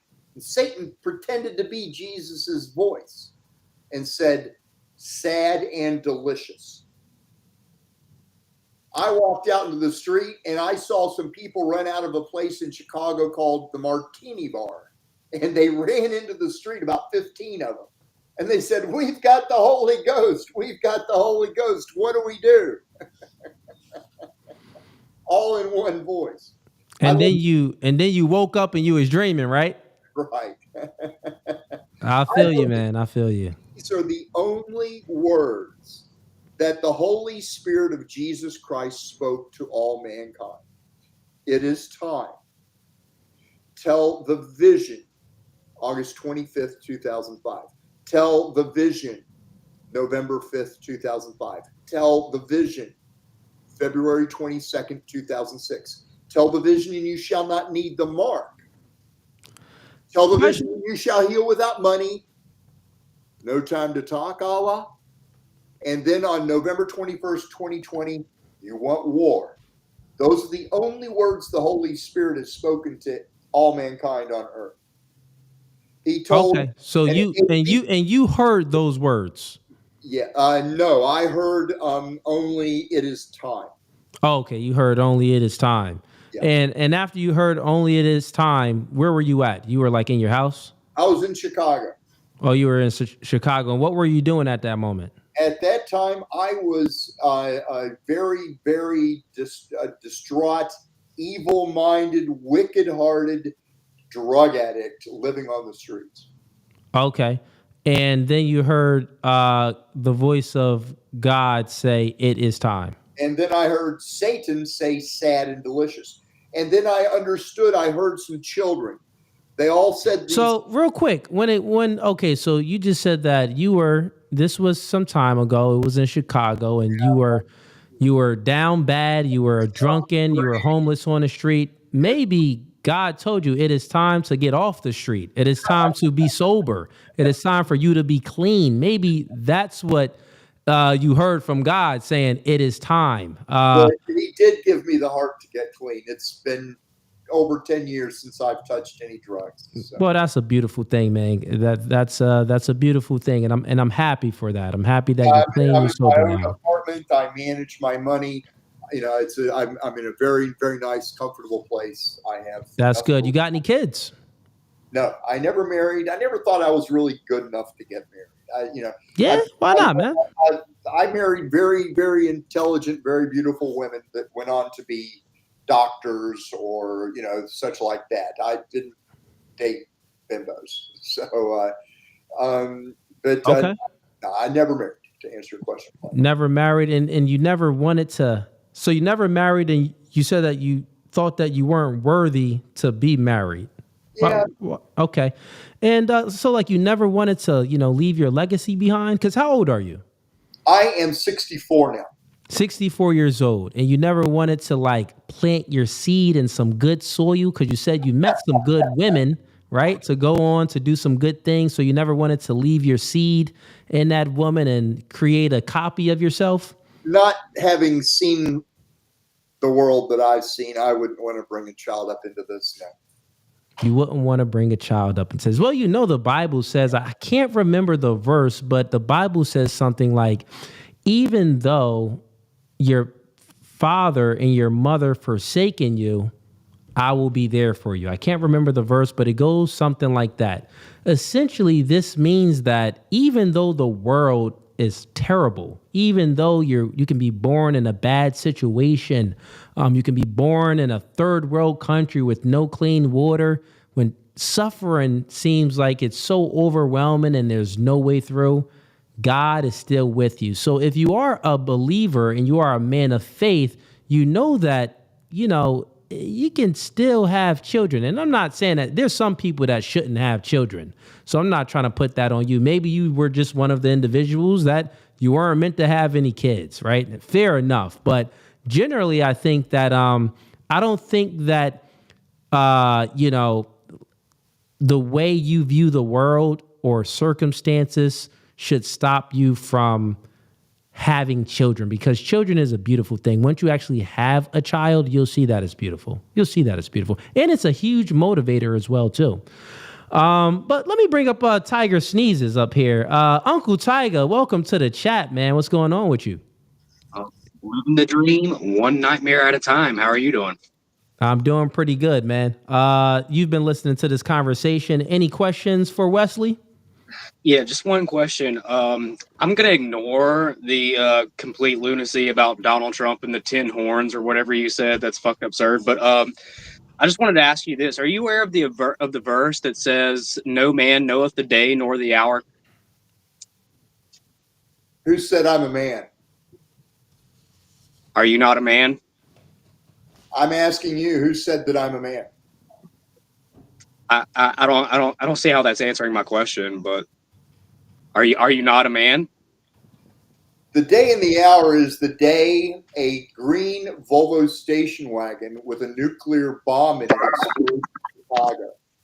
That is the wheel in the middle of the wheel. That is the day and the hour. Oh, so you know the day and the hour, sir? Just so I'm correct here. I just told you what the day and the hour is. A green. So you know the day. Okay, great. So you know the day and the hour. Is that? I know that I'm not going to be able to say anything that you don't interrupt me and don't listen to a word I say. Okay, go ahead. War.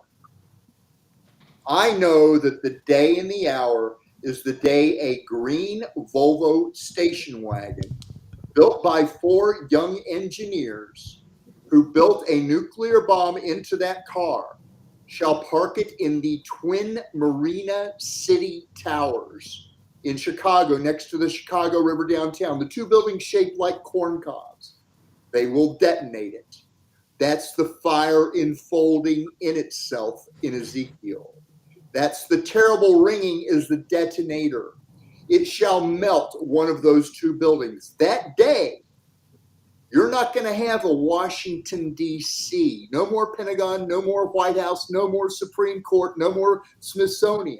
You're not going to have any more Atlanta, no more Fox News. You're not going to have any more Moscow, no more Kremlin. No more New York City, no more Stock Exchange, no more Huntington, West Virginia. That's the first day of hell. The day that green Volvo with that nuclear bomb and built by those. Okay. Hey, Wesley, can you go ahead and answer? Can you go ahead and answer Uncle Tiger? Can you go ahead and answer Tiger question though? Tiger, ask your question again. So you say this must mean that you are the man who knoweth the day and the hour. Is that what you're saying here? It's the wheel in the middle of the wheel, the color of beryl in Ezekiel. Not answering the question, bro. Yeah, answer the question. Just a yes or no. I gave you the biblical answer to the question. You don't know it. I do. Okay, so he is the answer. You are the man that knoweth the day and the hour. Is that correct? I just told it to you. I'm the man that asked you. So let me ask you another question. What makes you the ultimate arbiter of when the day and the hour is? What makes you the person we should adhere to, the person we should listen to on this matter?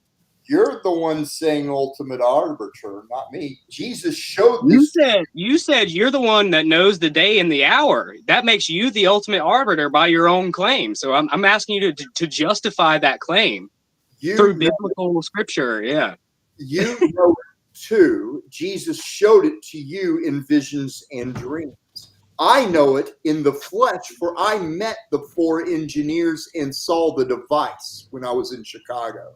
I didn't see it in a dream. You saw it in a dream from Jesus. I didn't see anything in a dream, sir. You're making these wild claims that I'm from Chicago and I know these engineers and this thing and a bomb in a car and a fucking blah blah blah. What does that have to do with the price of tea in China, sir? I tell you what, here's what you should do.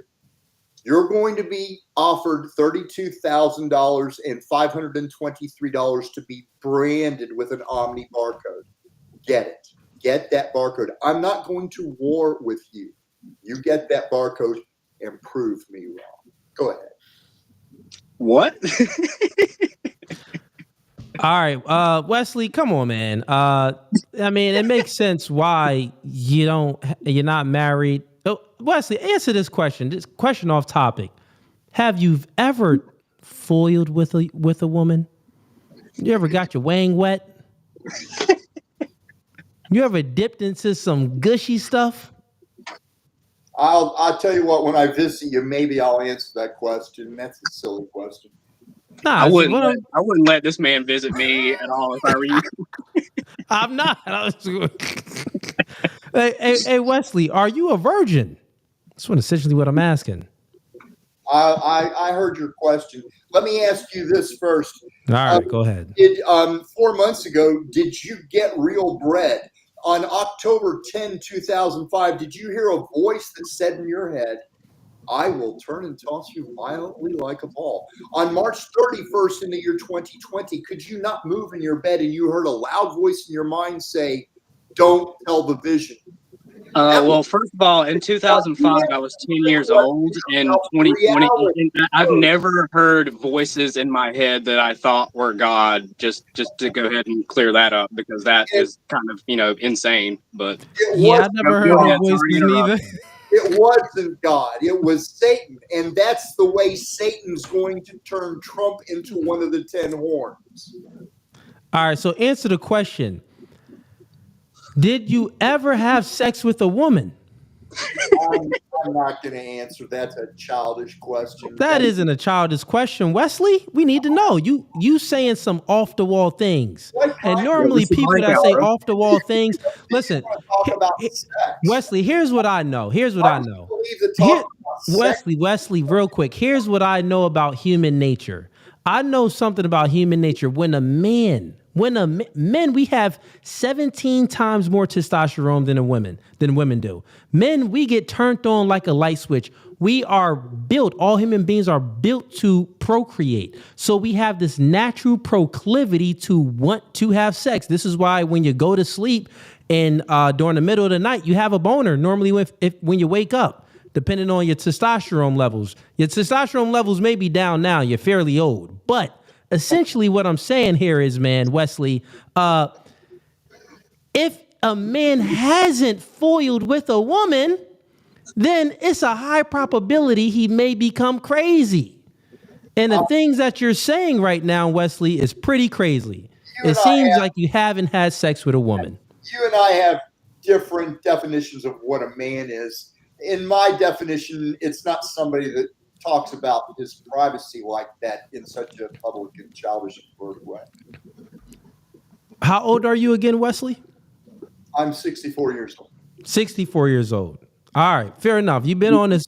earth for a while, and you haven't been married, you don't have any kids, and the things that you're saying is very weird and off the wall. This is why I'm concluding that you're most likely a virgin, a 64-year-old virgin. I am not even going to answer that question, but I have met some young virgins that were given words from Jesus, the 144,000. They were given. Let me ask you a question. How do you know that you or these young men or anybody were given words from God or Jesus or from say? How do you know that? How do you know these things? It's a good question. Real as bread put before you by one of the angels of Jesus 4 months ago. Kid. Okay, well, what if Jesus is telling me right now that you're a lunatic and you have no idea what you're talking about, and everything you're saying is complete heresy? What if I said that? Would you believe me? Or I'm not against you. I'm hoping you won't take the branded Omni barcode. Really? Yeah, but Wesley, answer his question. But you look like the kind that's going to. Say that again? You talk and appear like the kind that's going to take the mark of the beast, no matter what anybody says. Yeah, so, and you talk like someone who has no real biblical knowledge at all, and you say these wild, crazy things to subvert actual people who seek spiritual knowledge because you're a lonely virgin. That's what I think. And Jesus told me that just now, by the way, in my head. Do you dispute that? Or I told you the only words that Jesus spoke to you in the last 22 years. How do you know what Jesus said to me in the past 22 years? He said to the 144,000, bad boom, boom, mark of the 10, the black, death, war, Yavol, hell. Chat, get the likes up, man. This is pure comedy. Get the likes up. I'm sorry, say that again. Well, what did you say? I'm sorry. Bad boom is the nuclear bomb in Chicago. Boom, it's going to explode. Mark of the 10 is the mark of the beast, the Omni barcode. Yavol is the enforcers of that Omni barcode. Cops and military are going to be at your grocers. You're not going to go in and buy food unless you let them brand your skin with a barcode called an Omni. That's the Yavol. I thought it was like if you don't take the mark, then you can't trade. What? And you're saying the opposite now? I'm confused. You're not even going to get to go into a store if you don't take the mark. Okay, so you got to take the mark. What about this? I got a question for you. What if the proposal was if you take the mark of the beast, you get 5 bad chicks, anyone you want. You taking that mark? I don't know if you're going to be able to. You get 5 baddies, Wesley. I don't know if. And look, Wesley, they'll do anything, Wesley. They'll do anything Wesley. For you. Take the mark, Wesley, so you can, lose the V card, bro. Would you take the mark for 5 bad chicks? I'm not going to take the mark. So I'll be eating that real bread that you say never happened. I see, Wesley. Wesley, have you ever received a genuine compliment from a woman? Have you ever received a genuine compliment from a woman? Like a woman was like, I like you. Well, you're a handsome fella. They want me to say so first, I'll Wait, ask. what? I'll ask her if she wants me to mention what she said to you first. Wait, Wesley, what you talking about, man? I'll respect her and not say what she may or may not have said to you. Respect who? What you talking about, Wesley?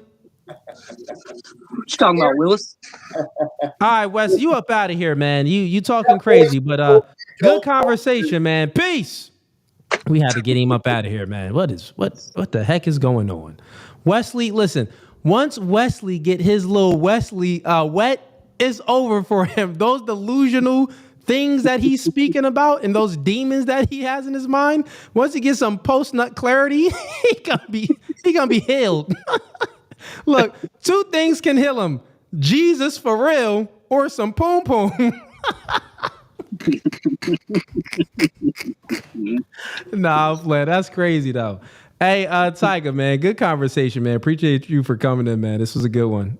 Thanks for having me, man. Have a blessed one, man. You too.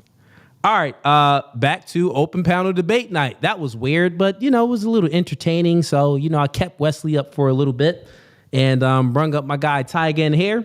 Let's continue on. Welcome to No Fugazee Podcast. State your name. Where you from? What's up, bro? I'm Blammy Sosa. I'm from DC. Blammy Sosa from DC. What are you here to debate about? I ain't gonna lie, bro. A lot of the stuff that you say, I am totally in agreement with. And this particular topic, I ain't really disagreeing with you. It's nothing we can really concretely prove other than just logic. So you always do this one, predetermination and free will. Yeah. So my take on it is basically, I believe that we do got free will, and I believe that there's a bit of predetermination in our free will, if that makes sense. So go ahead. Okay, no, fair enough. Go ahead. All right, so basically, first of all, I'm gonna lead with this. I'm not really Christian. My denomination is I'm Buddhist. I was born Buddhist from both parents. But I do believe that there's some type of moral code that we follow. You know what I'm saying? I believe in karma. I believe in things like that. So like you believe in objective. You believe morality is objective. Yeah, I do. Yeah. Okay. Yeah. All right. Well, that's a step in a good direction. So if morality is objective, then you believe that there is one God. Yeah, there is one God. In my opinion, yes, there is one God. But I don't classify the God under a name. I don't say this is God because that would be ungodly in my opinion. Fair enough. All right. So go ahead. In regards to the predetermination versus free will, you said that. My bad, bro. I can smoke. Nah. Let's try not to smoke. I mean, it's a cigarette, right? I mean, I'm gonna hide it. Nah. Yeah. I think you're fine. On TikTok, I think we should be good. I think you should be good. I know on YouTube you're good. You're good to smoke cigarettes on YouTube, and I think TikTok you should be fine. But yeah, you're good. Go ahead. So essentially, what you're saying, you're saying, okay, so you believe that some things are predetermined. All right. Then my question for you is, best example I could give you. Okay, go ahead. Maybe you can help me word it better. This is the best example I can give you. It's like we do have the free will to choose what president we want in office, but the free will is predetermined because they give us the people to vote for, if that makes sense. So I feel like it's the same kind of situation, you know what I'm saying, where it's like, all right, this is the best way I could put it in godly form. I feel like every circumstance has been accounted for by God already. So to every situation, there's a million circumstances that God already accounted for. You get what I'm saying? Okay, do you believe that God is going to judge us at the end? Yeah, based off if we follow his moral compass, yes. Okay, I want to say his, my bad. God's moral compass. Okay, so you believe that God is going to judge us at the end based off of... It's like, all right, it's like, I know if you touch fire, it's hot. So I'm going to tell my child, don't touch fire. But my child might touch fire still. You know what I'm saying? So I gave him the morality of fire. You know what I'm saying? And he chose to do what he wanted to do, touch fire, and he got burned. So there was consequences for not listening to essentially my morality. You know what I'm saying? Okay. All right. I get what you're saying. So then what do you think is predetermined? What do you think is predetermined? Every option that we could all right, so in every situation there's sound decisions and then there's decisions that we could take our time to think about. Sometimes we don't have time to make a decision, so we act based on the scenario, the situation, the time. You know what I'm saying? It's a lot of circumstances that determine whether if it's a situation where I can think about my move. So in every instance, God already knows every outcome that you could pick. So if you go right, God already knows the next few steps that's coming after you go right. If you go left, God already knows the next few steps because God knows all. So God knows these things. These are all predetermined options that I have. I can only pick from the pool of options that God presents me in that particular moment. Because if I had free will, then when I say I'm rich, I want to be rich right now.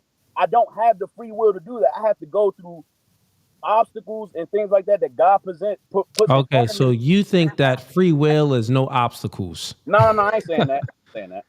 I'm just saying, if it truly is free will, then why isn't it? You know what I'm saying? Like, Okay, so why? if it's truly free will, then why are there obstacles? If it's truly free will, it should be no obstacles. We should be able to whatever we think we should be able You to make kind of come twist true. my words, but in essence, that is a part to what I feel. But you kind of are twisting my words. It's not. That's not really my point. But yeah, I agree with what you're saying in that essence. So yeah, you could go with that. Well, I'm trying to make some sense of what you're saying. Currently, right now, what you're saying is like very tangential, is scattered. So I'm just trying to make it linear. And it's okay, man. It could be your first time coming up on stream and speaking. So, I'm just giving you some grace and trying to understand what you're saying here. I would say that, I believe in free will. I do not believe that things are, I do not believe in predetermination, meaning that God controls everything. So in the definition of predetermination, like if you're meaning that God controls everything, I don't believe that. I do believe that certain things are, let me finish real quick. Go ahead. I do believe that certain things are like predetermined, set in stone. Like morality is objective. That's set in stone. That's controlled. It's fixed. We can't be our own arbiter of morality, of good and bad. We can't say, well, I think this is good and this is bad, and that's my standard of good and bad. You get what I'm saying? We can't make our own standard of good and bad. So I think that's fixed. I also think that our biology, we get hungry every day. That's fixed. We can't control our hunger, so that's something that's fixed. We get horny. We were created to procreate, right? So that's something that's fixed. So there are certain things within the biology. We have gravity that keeps us grounded. There's certain things within the universe and our biology that is fixed. That is like, we would say that it's controlled. It's a fixed state. But as far as us being able to make choice and have the free will to choose, I think that we do have free will. I do believe also that someone can, impede on your free will, meaning that they can use force against your free will. So you may have the free will to walk outside your house tomorrow morning to go to the grocery store. But if I see you getting out your car and I have some bad intentions, I can go ahead and clock back my hammer and blast your dreams away. And that won't happen. This would be me taking away your free will. So human beings, we have the ability to force our will on other people as well. So that's I would say, a quick overview of how I think of free will versus predeterminism. I don't think there's a few things that is set in stone, but as far as human beings having the ability to make our own choices, it's free will. The laws of the laws of nature and the law of, with every effect, with every action, there's a reaction, things like that. That's also fixed. That's how God created this world. So meaning there's always going to be obstacles, right? So you may have the will to want to do something, but hey, everybody else has will too. So obviously it's going to be obstacles. That's another example that, we have free will because everyone is trying to find their own way on this planet. But good conversation. Do you have any disagreements with what I just said, or you want to? Not so much disagreement. I just, like I said, it's not something that we ever really can concretely prove, other than just applying our own logic to it. What you're saying does make sense, but I think you just maybe might have not seen my view of what I was trying to explain, because like you said, I was scattered, you know what I'm saying? So I could probably understand that. And I know you got a program to run, bro, so I ain't about to take up too much of your time, but that wasn't really, you know what I'm saying, what I was trying to get at necessarily. But well, what were you trying to get at? Just that I feel like if like it's like a maze, and the creator created the maze. We're all trying to make our way to the other side of the maze.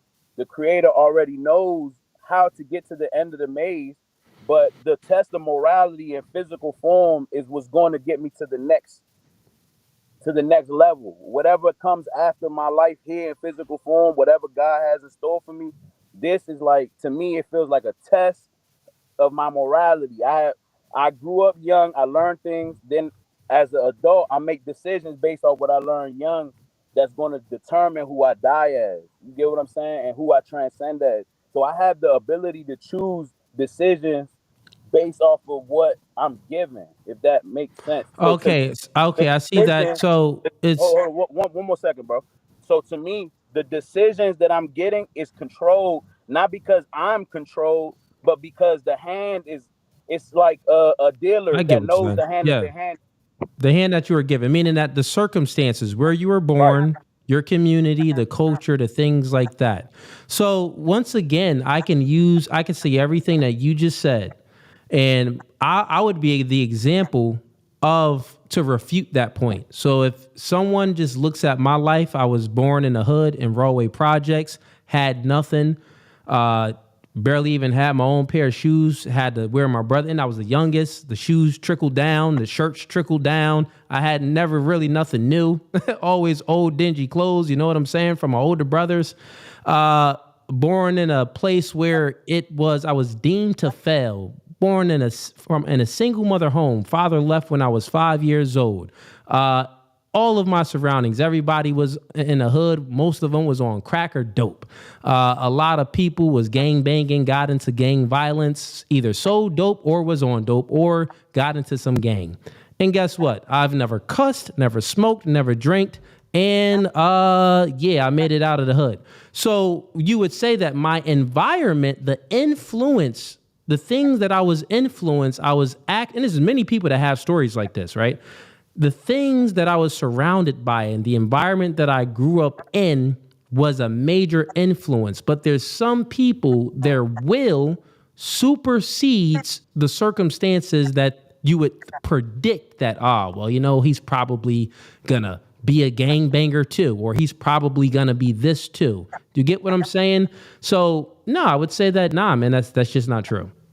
So I got a question for you then. Sure. Because you explained your circumstances and what you come from. My question would be, do you not think if you would have chose otherwise, or if you would have made another decision, all those things would have already be accounted for by God?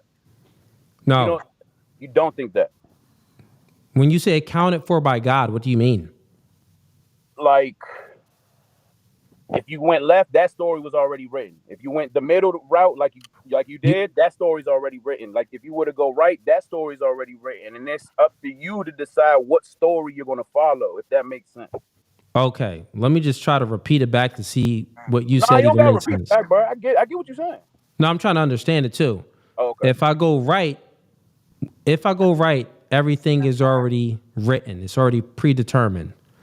I would say that my understanding, if I go right, God, he's not bound by time, space, or matter. So God knows everything. This doesn't mean that God controls everything. So no matter what I choose, God knows everything. This doesn't mean that my choice is fixed in a matter. Because I could know everything. Like, if you're not bound by time, if you're in the timeless dimension, you can know exactly what's going to happen, but you cannot control it. Meaning that they make their own choices, but every choice that's made, you know it. And then not only that, you're not bound by time. So you know the beginning and you know the end even before it happened, because these other people are in the time dimension, but you're outside of it. This doesn't mean that you control this time dimension, right? So depending on how you're wording it, I can say, yeah, true. The story is written, meaning that God knows it, but God isn't controlling it. So I still have the free will to make choices. And hey, every choice that I make, there's going to be consequences. I also made I made it my point to make sure that you understand that I'm not saying God is controlling my decision, my ability to make decisions, but you're saying God knows it. God is controlling the decisions that I can make in the first place. So based off my circumstance, I didn't ask for these circumstances that I was born with. So by me being born in these circumstances, there were only but a select few options that I could have picked from to begin with. And these options were already, these are controlled options. Not saying that I am controlled not by to make God. That. So here's what I'll put into to give you perspective. These things aren't controlled by God. Remember, my definition of free will, we all have free will. And I can put my will, if my will can impede on your will. So I can force you into a situation, like physically force you into a situation to take away your free will. Right. And that happens. So it's not like God is doing this. I think human beings tend to do this to other human beings. Like, for example, we were slaves. Well, at least my ancestors were slaves, right? I'm a foundational Black American. So my ancestors were slaves. Well, this wasn't by word of mouth. Hey, I want you to be my slave and pick this cotton. No, it was either pick up this cotton or you get whooped to death. You know what I'm saying? So that would be forced, meaning like, I don't really have a choice here. It's either life or death. And most people is going to choose, well, I'll just choose life and suffer through it rather than death. You get what I'm saying? So is it really a choice? I mean, you still have a choice, but it's like, it's fixed. You about to say that's it's not really a fixed choice. No, listen. It's a choice, but it's a fixed choice based off of not God controlling, based off of man using force to control the to make the choice fixed. Do you get what I'm saying? So when I say that human beings, we all have free will, essentially I'm saying here, well, yeah, you can be born in a situation where it's not fair. Other people have a step ahead in a game, and you're behind based off of where you live and whatever it may be. That doesn't, like, life is just unfair. You know what I'm saying? That's just how it is. You know what I mean? But that has nothing to do with things being predetermined. Okay. That's like that. I think that's something different. I think I understand what you're saying, bro. Yeah. But good conversation. I'll definitely have you back up to chop it up again, man. But any other questions before you go? Yeah, right now, nah, bro. I appreciate the time. I appreciate the chat. Appreciate everything, man. Appreciate you, man. Have a blessed one. All right, on to the next. Richard, welcome to No Fugazee Podcast. State your name, where you from. Yeah, okay. My name is Richard, and I'm an American, but have lived in Denmark for 19 years. So I'm an American who has immigrated to Denmark 19 years ago. Okay. So I have found your podcast and this live chat and some of your clips that I have been following the last couple of days to be very interesting. All right. What are you here to debate about, man? I'm here to discuss with you. I want to piggyback off the other fella about free will. Okay.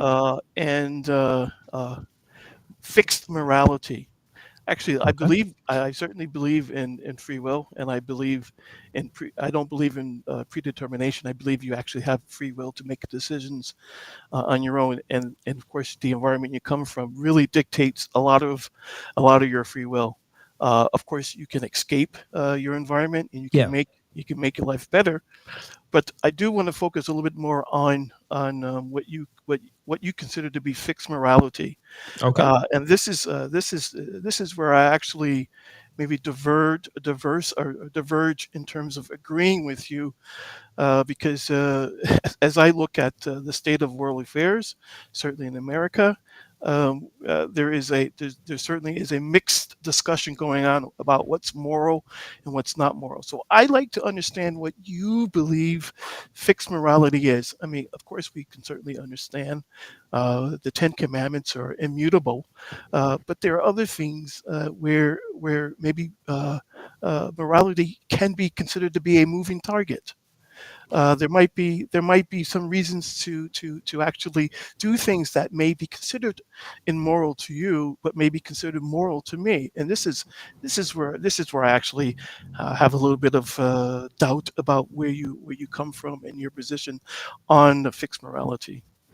Yeah, well, yeah. My standpoint, I believe in objective morality, and God sets the standard for that morality. So God sets the standard for the good and for the bad.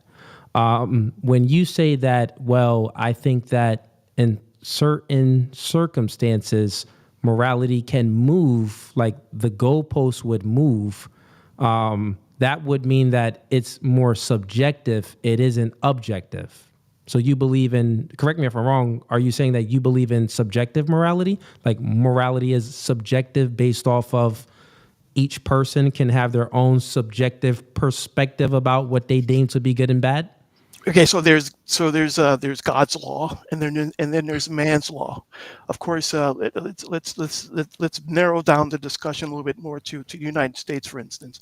Of course, at the federal level, capital punishment seems to be the law of the land, right? Certainly, if you commit certain federal crimes, you're going to be put to death. Now, this is man's law. This is obviously not God's law. And this is where one can easily say that's a moving target in terms of morality. It's moral for man, based on the United States law, to put to death a man for committing certain heinous crimes. But as you know, and as well as I know, the only person who has any right to put a man to death is God through natural causes. And this is what I'm talking about. Well, no, I don't. You said you said man that has any right to put someone to death is God. Well, no, I don't believe that to be true. So who else other than a man dying from natural causes has the right to terminate another man's life? If another man breaks into my house and is trying to off me and my family, I have every right to defend myself, which could require me putting that other man's life to death rather than my own life and my family's life to death. I think that would be justified. Yeah. Okay. So in that regard, that would be considered manslaughter. And of course, I'm not saying that you wouldn't be morally justified to do that, but you have created a circumstance where you have allowed yourself to take a life from another person. If maybe you could wound a person, or maybe you can hurt the person. Maybe the ideal is to make sure that the person doesn't. Well, what if there's a situation? Well, you're given these. Let's just speak reality. You can be in a situation where it's either your own life or the other person's life, or it's your child's life, or it's the other person's life that's trying to take away your child's life. It's that situation. So I would say that God sets the standard for morality. And I think that it would be justified as a father to protect himself and his family out of harm's way. So if someone comes into my home, tries to take my life or my children's life, I think it's totally justified for me as the father to protect myself and my children and take that other man's life. Now you can say, well, you could neutralize him, David. Why don't you shoot him in a leg or in a shoulder? Well, things aren't like that. Isn't reality all the time. That isn't reality, bro. Like trying to do a leg shot when it's dark and a dude is coming in here. No, what's the biggest target? The biggest target is here, actually, right? Yeah. So if anything, you're hitting up here, which is one of the vital organs, is going to be hit where there's a high probability where homie is going bye-bye. And you know what? I would say that not just shoot him one time, shoot him multiple times to make sure he's down for good. So then you know that your family is safe, right? So I would take it to that extent. And in God's eyes, under how I view objective morality, that would still be justified. Agreed. Well, okay. So I don't disagree. So with essentially, what I'm saying here, then, if we're speaking about this, Richard, and I see you in here, word and boxed, I'll go ahead and bring you on up. Essentially, what we're saying here when we're speaking about morality being objective and subjective, I think that God sets that standard. And at the end of the day, this is why there's many scriptures in the Bible that says that, God does want us to judge. He wants us to have discernment, which is the ability to make good judgment. But God is the ultimate judger. He's going to be the one that judges all of us because God knows our heart, right? Because maybe it's not justified. Maybe on that man's heart, when the intruder broke in, maybe he really was just looking for, it was on his heart to off someone even before it happened. And he felt satisfied, whether if his family was in jeopardy or not. He just felt satisfied by offing someone. Well, then that could be a situation where, maybe it's not justified, or maybe it is because only God can judge. You know what I'm saying? But that's a different topic. That's taking it a little off and, a little off what we're speaking about. But essentially I'm saying God sets the standard for morality. And I don't think human beings, we can do that. Well, if we do, though, then we would all be our own gods. Well, there's a lot to debate and to discuss in that regard, especially in our current political environment right now, in terms of who believes they are playing God or who has the ability to play God. But in that regards, the example that you provided is it's not a situation I have found myself in, and it's not a situation where I have thought to myself, what should I do? And you know what? I'll go ahead and take that back. Let's use that example, what I just said. Not taking it back, but I know the answer to it. Let's say the man actually had something on his heart and he wanted to off someone because life just wasn't going good. An intruder breaks in his house, threatens to take his life and his kid's life away, and then he goes ahead and takes that bad guy's life away instead. That's still justified, no matter if he had it on his heart or not, because at the end of the day, that would be objective, meaning that you protected yourself and your family, you defended your home. So sure, at the end of the day, even in that situation, if he felt good even by taking someone else's life because it's been on his mind before, it would still be justified because of the situation. Right, because only and so he doesn't know the intent of the person who has entered into his home. Exactly, because he doesn't know the intent, even though his intentions was off. But for the situation, the intent of the other person, well, dang, and that would still be justified. Okay, so very good point, and I appreciate that. But let me take it to another level.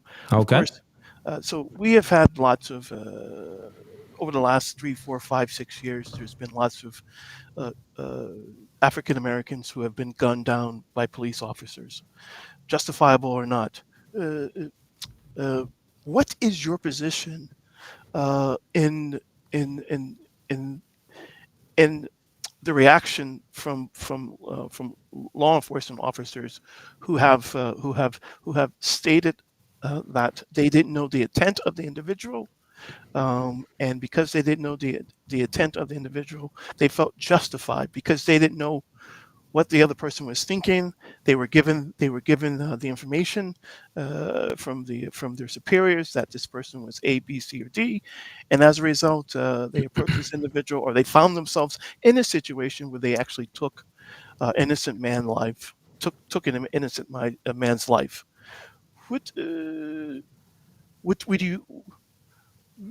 Where do you find yourself in reviewing these types of things that's going on in the United States right now? Yeah, so I mean that's a kind of a broad question, but it is. It's meant to be broad. Yeah, it's meant to be broad. I'll give you anecdotal, thought-provoking situation that happened with me. So I went hunting before I killed many deer. Right, that was just something that I did. When I was fairly young, maybe it was about 21. I was driving. It was downhill. Was maybe going probably going a little bit over the speed limit too, going downhill. And it was like do you call it a herd of deer? I don't know if you call it a herd of deer, but it was a deer running by. Herd of deer. And a herd of deer. I didn't see them. And I hit one with my car. It was unintentionally. I unintentionally like offed a deer. We are on TikTok. Actually, let me get off TikTok real quick. Everybody on TikTok, I'm closing down the TikTok stream. Come on over to YouTube. That's No Fugazee Podcast on YouTube. Come on over to YouTube right now if you're tuning in on TikTok.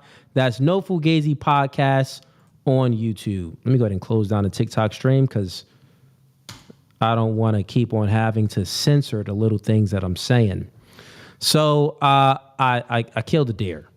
And I've never felt any shame or anything when I went hunting and I shot a deer. And those was my intentions to kill a deer.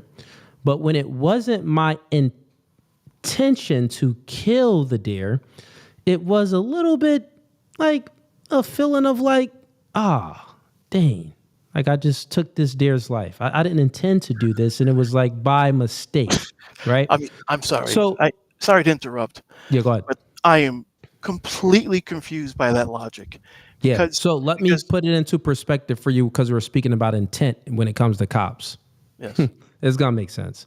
So now map that on. Some things, when you intend something, that's, you know, your intentions, well, the human reaction would not to be, and you're doing what you intend, you normally don't feel shame. You don't feel any remorse. You don't feel bad about it. Normally when you're doing something that you intend to do, if anything, you may feel pleasure from it, or you will feel like neutral about it. When you do the things that you don't intend to do, you normally feel bad about it. You feel some shame, like you feel maybe some regret from it. So essentially what I'm saying here is with some of the cops, and if these cops commit police brutality and they kill an innocent person, let's just say, and they didn't intend it, meaning that they thought that the person was armed or something like that, if they do something and they didn't intend it, if they do not feel regret, okay, there's something up there. It's something more than, you get what I'm saying here. It's something up there. I think that if the person, well, once again, I'm giving an anecdotal experience because I've killed things before. Have you ever went hunting? No, I have to say I don't believe in killing animals. All right. Okay. Well, maybe you don't understand, but forget the example then. Essentially, I'm saying here is there's things that people do that is unintended, and then there's things that people do that is it's what they intend to do, right? And normally when you intend to do something, even if you just critically think about this right now, if you intend to do it, you're not going to feel bad about the thing that you did. Even if it's good or bad, no matter what people say about it, you maybe you can get some social shame from it that can maybe change the way you feel about it. But generally speaking, if you intend to do something, let's just give it another example, right? Normally, most guys always intend. I was going to speak about dating and relationships. Yeah, nah, like if the dude intends to cheat, right? Are you married or no? No. But I have a relationship, yes. You got a relationship. Okay, fair. Maybe this may map on better when we're speaking about intent. If you intend to cheat, you like, man, I'm about to go chill with Brittany at the end of the day, and I'm finna wax that. That's your intentions. After you go ahead and wax that, you not feeling like, dang, what did I just do? Man, you like, man, I done waxed that. If you don't get caught, it's like, okay, it's whatever. Now, let's say if you at the bar, right? You don't intend to cheat, but you have you have too many drinks, right? Too many drinks.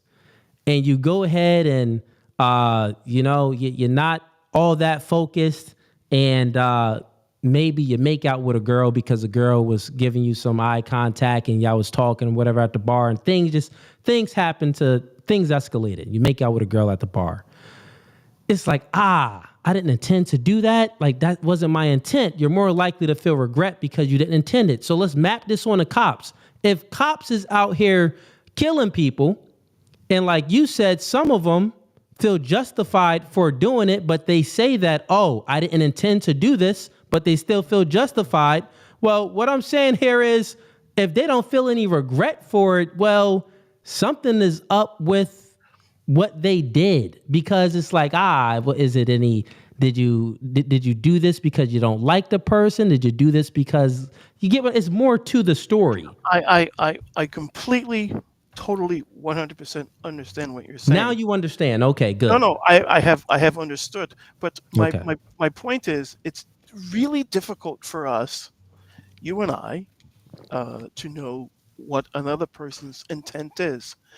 I mean, it really is a personal, I won't say journey. It's something that's embedded in that individual who has taken another person's life, whether he intended to do it, whether he wanted to do it, whether he set out to do it, or even sadly in certain circumstances, maybe quite a bit circumstances, where he thought he had no choice to do it.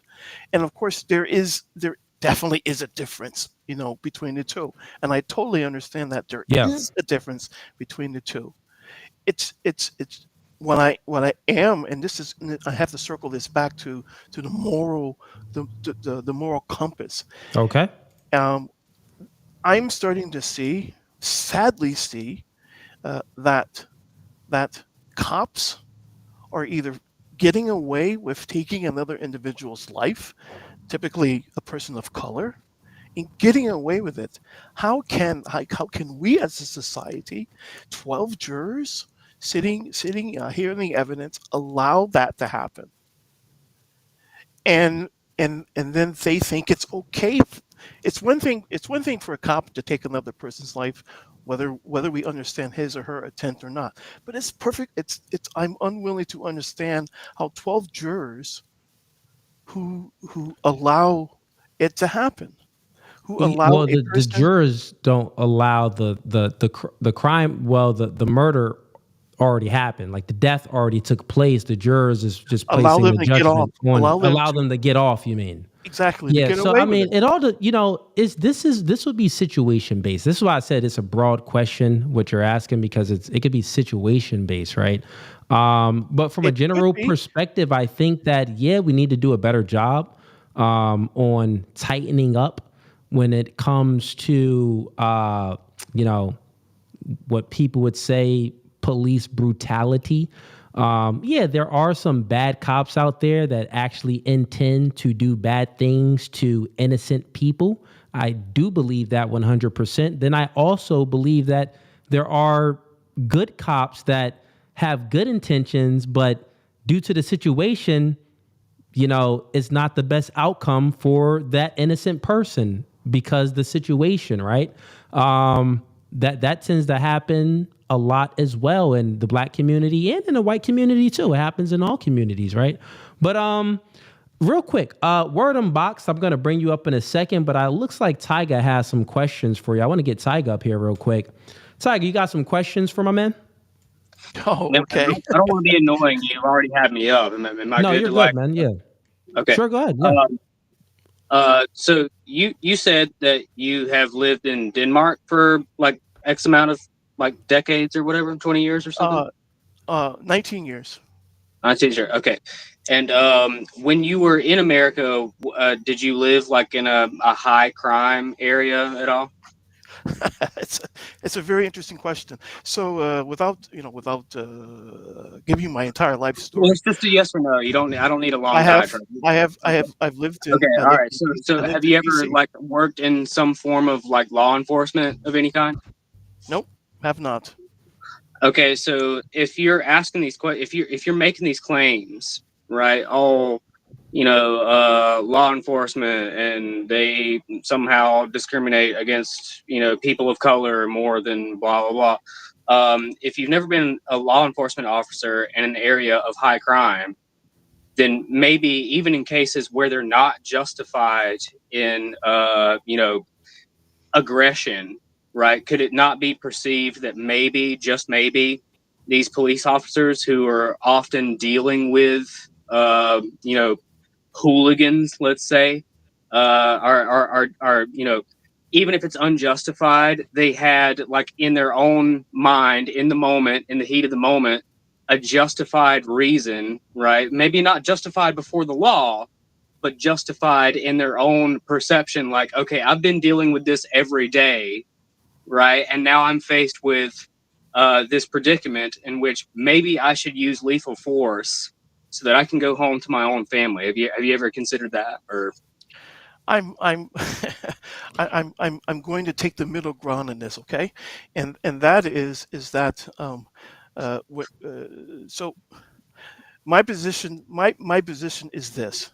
There are many circumstances in which I cannot never envision what a police officer may find themselves in.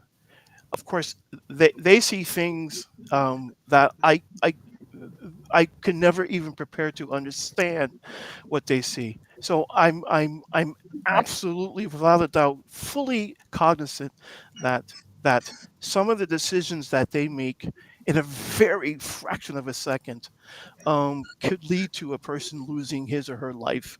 Right? It's my point is that and this is the point I would like to make is that it seems to be if we are to look at statistics, and I don't like to cite statistics, and I don't like to cite my argument without having proper statistics, but it seems to be that this kind of activity occurs quite a bit in communities of color, right? And of course, Why I is know that? you're going to say that this kind of activity occurs a lot in the ghettos. It occurs a lot in these particular areas.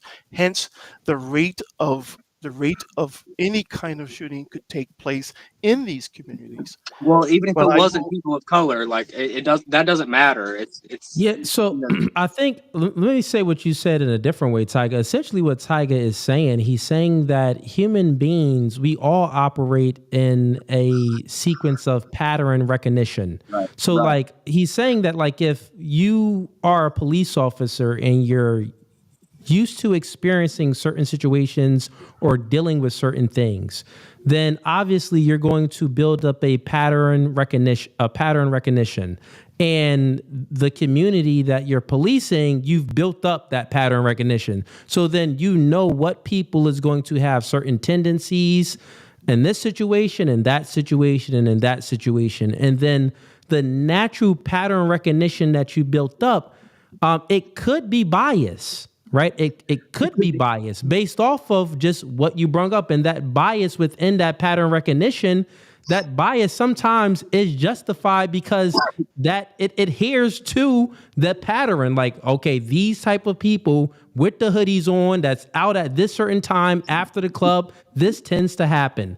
That tends to happen, right? So what he's saying that in their mind that they can justify it, meaning that it may not be justified by the law, but based off of the human pattern recognition, it could be justified by them, by what they pick up on. That's what he's saying. Do I have that right, Tyga? Yeah, that's pretty much it. Yeah. Okay. yeah, Yeah. okay. So yes, I can and will recognize that, but I think and the fella to I'm sorry, Cooley. That's Yeah. this is your name, Cooley. Yes, sir. So I recognize what Cooley has said, and I recognize what you have said.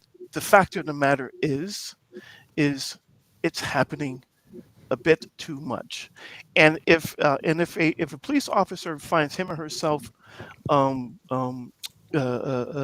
developing this pattern recognition, right?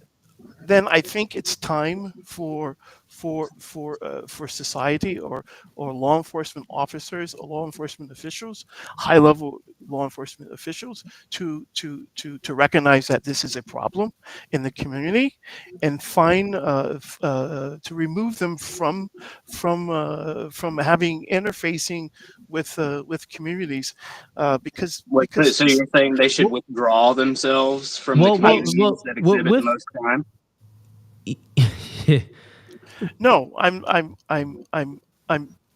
what I'm saying is that I think it would feel a lot different differently if you lost a loved one to I an have individual. lost a loved one to police, but that has no bearing on the matter. Are you saying that police should withdraw themselves from the areas that exhibit the most crime? I'm saying that we need to do as a society. We need to do something if this in fact is a problem with the police officer within the communities that they protect and serve. This is what I'm saying. I'm saying that we should not allow this to continue to occur and to happen if this information is available. Yeah, great. Well, how do we do that? What's your solution? It's a good question, but it's not. It's something that we really, as a community, as a society, need to do something about. Even though I don't have so what any, should we do about it? I don't have any answers to this. I mean, obviously, defund the You have the police. claims and the complaints, but you don't have any answers. Excuse me, I have to respectfully say to you, I'm not complaining. I'm actually asking a question. I'm not complaining at all. I mean, you can disagree with what I have to say, but please disagree accurately, because I'm not actually complaining. I'm simply asking questions and providing my own views. That's fair. Yeah, that's fair. That you're asking questions, and I see that you are. You're not like trying to make a conclusion on something. You're just asking questions about the topic at hand. And the thing is, part of the human's ability to, find these pattern recognitions, we do it in all things. We do it even when we deal with women, right? We do it in dating and relationships. We do it. Cops are doing it when because they need to protect themselves. They want to get home. The cops are doing it to protect other people. So we always build up these pattern recognitions, and essentially all that is just gathering up data and identifying things and interpreting the recurring elements within those things. And then, you're fine within what you interpretate. It's good, bad, when to react, when not to react. So yeah, it can be that someone's pattern recognition ability could be off. So if that's what you're saying and they need some additional training and stuff like that, that could maybe be it. But if we're saying that, well, if the intent, like if the person isn't like a bad cop, and we know the difference between a bad cop and a good cop, like if the cop has bad intentions for certain demographics in the community, then, his pattern recognition is always going to be off because he's trying to lock up them niggas. You feel what I'm saying? He has no good intentions. But but I don't think that most cops are bad cops. That's the thing. I think that most cops they signed up for a job, they're doing their job, and they want to get home just like all of us after our 9 to 5. You know what I'm saying? I just want to say one thing I'm sorry. I'm sorry. What's your name, fella? My name is Tyler. Tyler, I have to say I'm very sorry for your loss. I do want to acknowledge that without my comments were a bit strong, but I do want to acknowledge your loss, and I'm really sorry for your loss as well. And Cooley, I do recognize recognize what you say, and of course I've joined this live stream, and I've actually joined your videos to gather knowledge, to gather information, to gather another perspective other than the perspective I have, because my perspective is only limited to the world that I find myself in, and only limited to the experience that I have. So I come to you for another perspective. I appreciate that, man.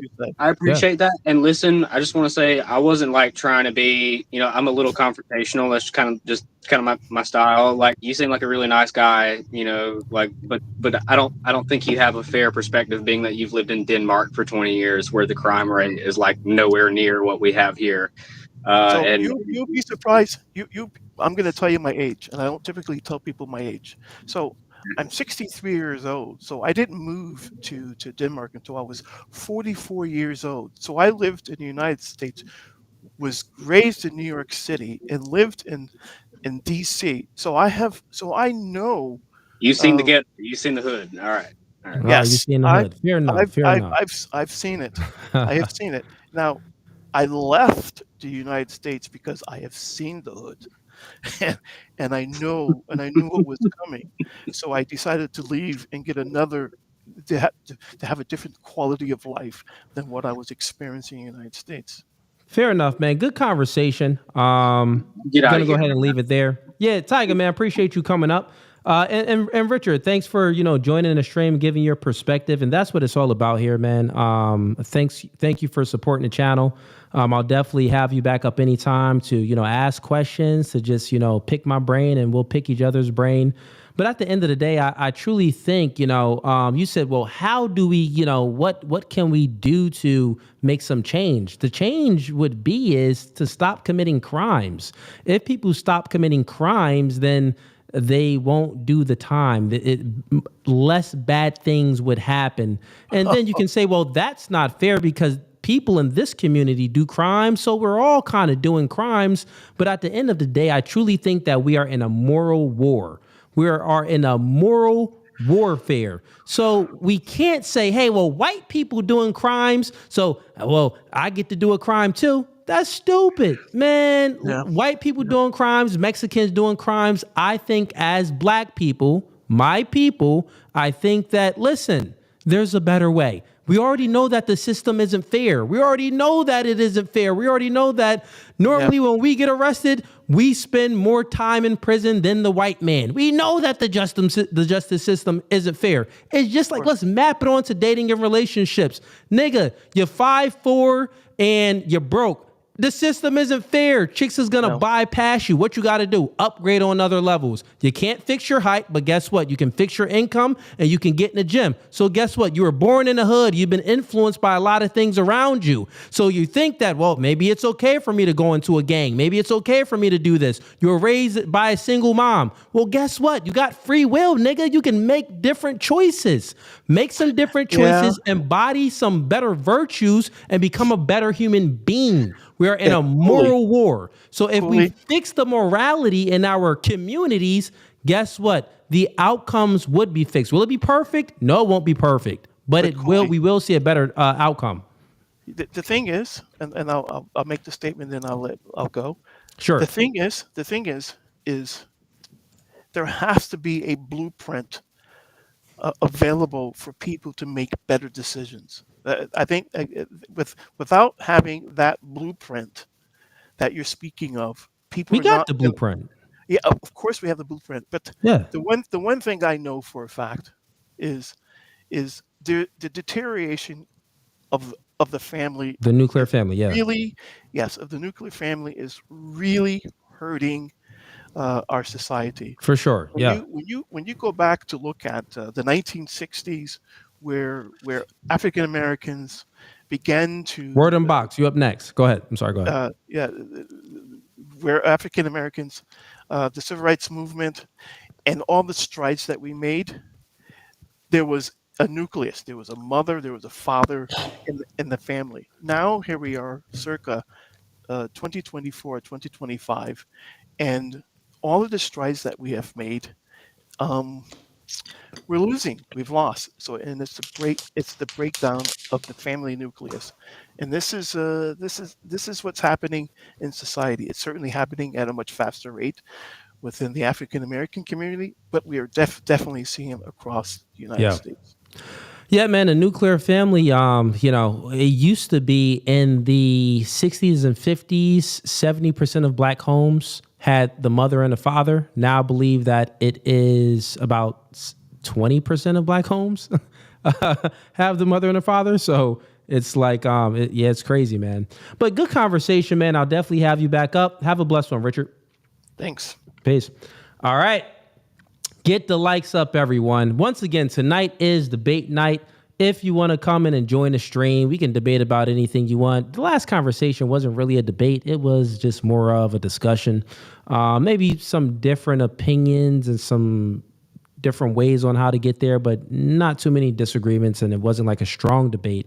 But yeah, click the first link in the YouTube description. I'll bring you on up.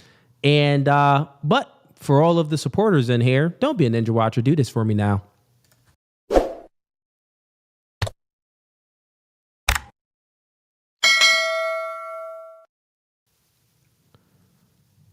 All right, we got Word Unboxed. Welcome to No Fugazee Podcast.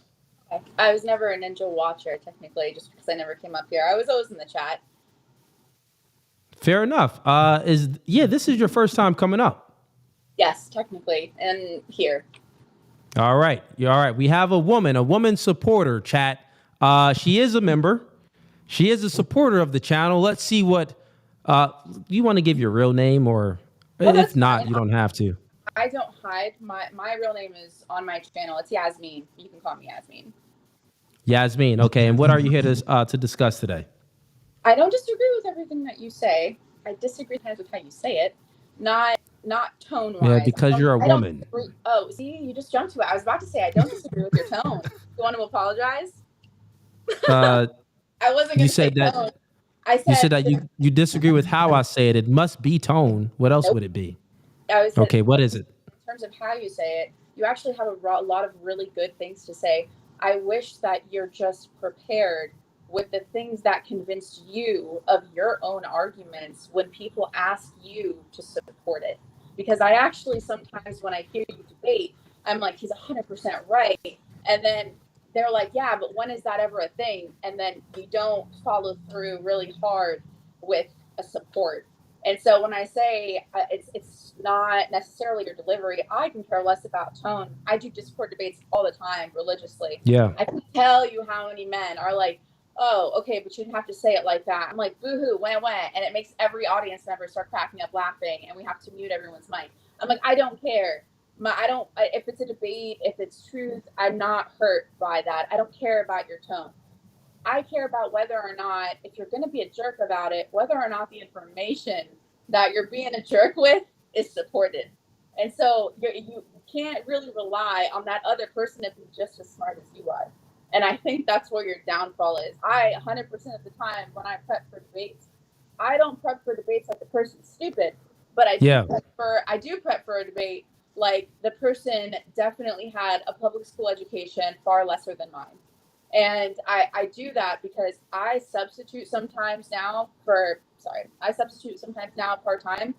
And I do it because I heard that after COVID, the kids in middle and high school are like not capable of reading. They don't know how to sound out words. They lack the ability to know how to sound out words. I became a substitute teacher and got licensed, completely separate from my field, separate from my degree, separate from my work, to actually see if that was true.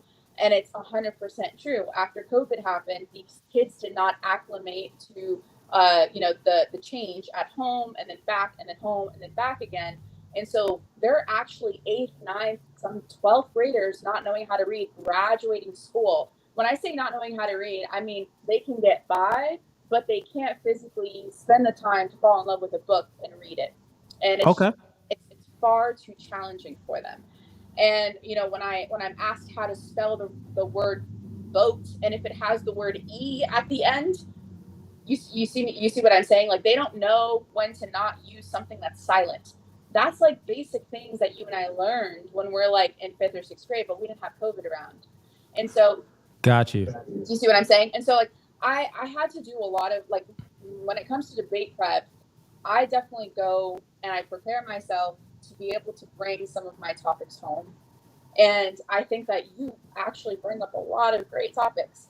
I just think that you need to memorize some of your support. It sucks. And it's not the best part of debate. It's the ugliest part of debate. No one likes doing it, but you can't be lazy. And you have to memorize some support for your debates. Some. Okay. I like the fair assessment and the critique, but guess what? Over here on this side of the internet, we don't listen to women anyway. We don't listen to chicks. Listen, Word Unboxed, when you were speaking, it was like, Now, if you was a man and said it, I would have like, you know what, man, let me take some notes right now. I'm joking. I'm joking. Word unboxed. I am joking. It's all good. I'm a very blushy laugher. So essentially, let me break it down. Essentially, the critique is, hey, Cooley, sometimes you could be debating some people and you'll assume that they are as smart as you. So sometimes you should be expounding on certain points better than what you tend to do. That's what you're saying? That's fair. I agree. Did earlier? No, I actually agree on that. I agree. I agree because you know what? The thing is, that's 100% true. And I'll even say this, when you debate so much like how I do, you say the same thing so much, you just like, listen, man, I done said this already again, man. This is like knowledge. This is basic knowledge now, man. So that definitely goes into my mind like, it's almost like a lazy factor because you've said it so much. Then it's like, I've debated this topic. I should be saying it like it's the first time I said it. I should be saying it like it's everyone's first time hearing it, right? But you get a little lazy sometimes in debates and you go ahead and just give the information instead of breaking it down and expounding on that point and delivering it in the most perfect way. So I agree on that. I'm going to tell you, I can be lazy in my debate sometimes too. And I like the things that I have journals galore, dude, around here. Like I can't even explain to you when I think about arguments for my debate, I have them and I write them down. But I'm not going to lie when I say that. I should probably grab my charger soon. But I'm not going to lie when I say that sometimes I think that it's better for us to memorize hypotheticals than it is for us to memorize the site, or the citation. Like, for example, how often do you get that question? I know I've sat into at least 3 of your streams where I've been asked before. What question? I'll tell you right now. The one that you had recently was, he was having a hard time. He was trying to tell you essentially, Cooley, I hear what you're saying, but I'm having a hard time understanding why, if God is outside of time and space, right? You kept saying that he defied, right, the laws of time and space. When you say when you say he defied the laws of time and space, you're insinuating that the person actually knows what the word defied means. And I hate to break it to you, but he didn't. And so when you say outside time and space, I use a hypothetical for this one. I say, hey, look, I'm God. And this is everyone, including the world that I created, right? I'm God, and I can look at the beginning and I can look at the end. But when I'm looking at the beginning and when I'm looking at the end, I'm looking at what you're doing. And at any point in time, I can say, hey, Yasmin, just so you know, you're going to do this, this, and this because I went and kind of peeked at the end. You see what I'm saying? Like, some people need like a conceptual kind of thing where you kind of show them the hypothetical instead of giving too many words. No, that is, I agree. I do agree. And you know what? The other thing is too, I'll take I take feedback well, so I do appreciate that, and especially from my members, because you are the ones that watch my content often. If you were just some random chick that came up and was like, Cooley, I don't like this, I don't like that, I'll be like, shut up, chick, and go in the kitchen and cook some food. Why are you on stream? You should be speaking to your man. Why are you speaking to me? I'll be flaming you, but you are a supporter. I see you in a chat. You always support. You watch the content, so I know it's coming from an genuine place and an authentic place. And you are correct. You are correct in your assessment. So fair enough. You know what? You said real name Yasmin, right? Yasmin, I will take into consideration your critique, and I will make the necessary adjustments 100%. So thank you for that. You're welcome. Use hypotheticals, dude. I get lazy too sometimes. I don't really like to memorize citations. I like to it's easier to memorize hypotheticals to just bring it home. That is true. Then the other thing too, what I do is I try to say things in a different way because maybe I said it so much. I'm like, let me challenge myself here and let me see if I can unpack what the individual is saying and I can deliver it another way. So it's a lot of things that go into, like, especially for open debate night. This is a time where I'm practicing anyway. That's what it is pretty much for. It's open debate night. It's kind of fun spirited. And No, normally though, when it's like a prepared debate, I'm a sharpshooter. I would say I'm a sharpshooter. Would you agree to that? Would you agree that prepared debates, I'm a sharpshooter? Yes, I've watched. Okay, fair enough. I actually was introduced to you by a prepared debate, so I hadn't actually seen you in your lives. I didn't. I think you were with. I was introduced to you by someone else. Like I was watching that person, and I thought you were the stronger debater, even though I was brought to the channel by that person. And so fair enough. Yeah, it'd be like that sometimes. Well, listen, I'm definitely taking down those notes and keep an eye out on it. So now, when you see me doing debates, I'm gonna not be lazy, and I'm gonna fully expound on my point instead of like just doing the little. Yes. You know what I mean? Okay. But so, anything else before you go? What's up? Yes. Talk to me.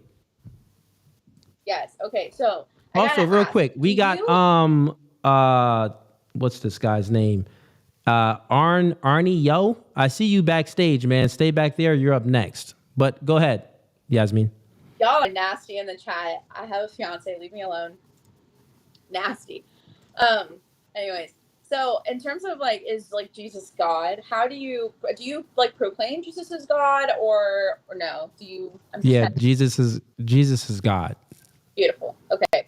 Yeah. You have I've seen you talk to a Muslim, I think, before. I don't think it was like full you head on. I think it was you and like some other people.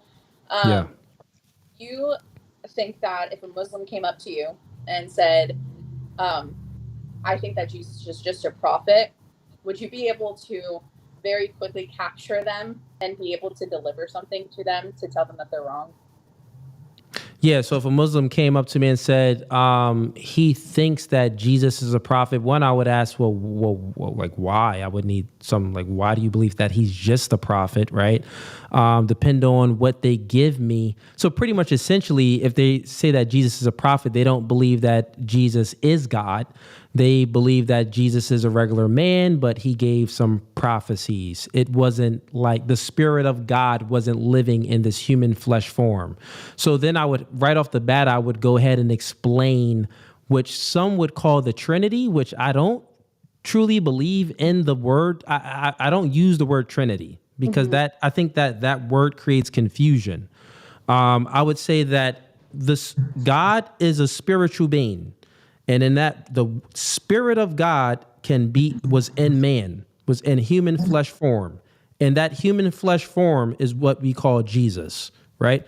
As human beings, we are all spirits. They would say, yeah, we are, we're spirit, soul, da-da-da-da. So I would say, well, yeah, God has a spirit, and that spirit is unchanging. God, I wouldn't consider God to be three different personalities.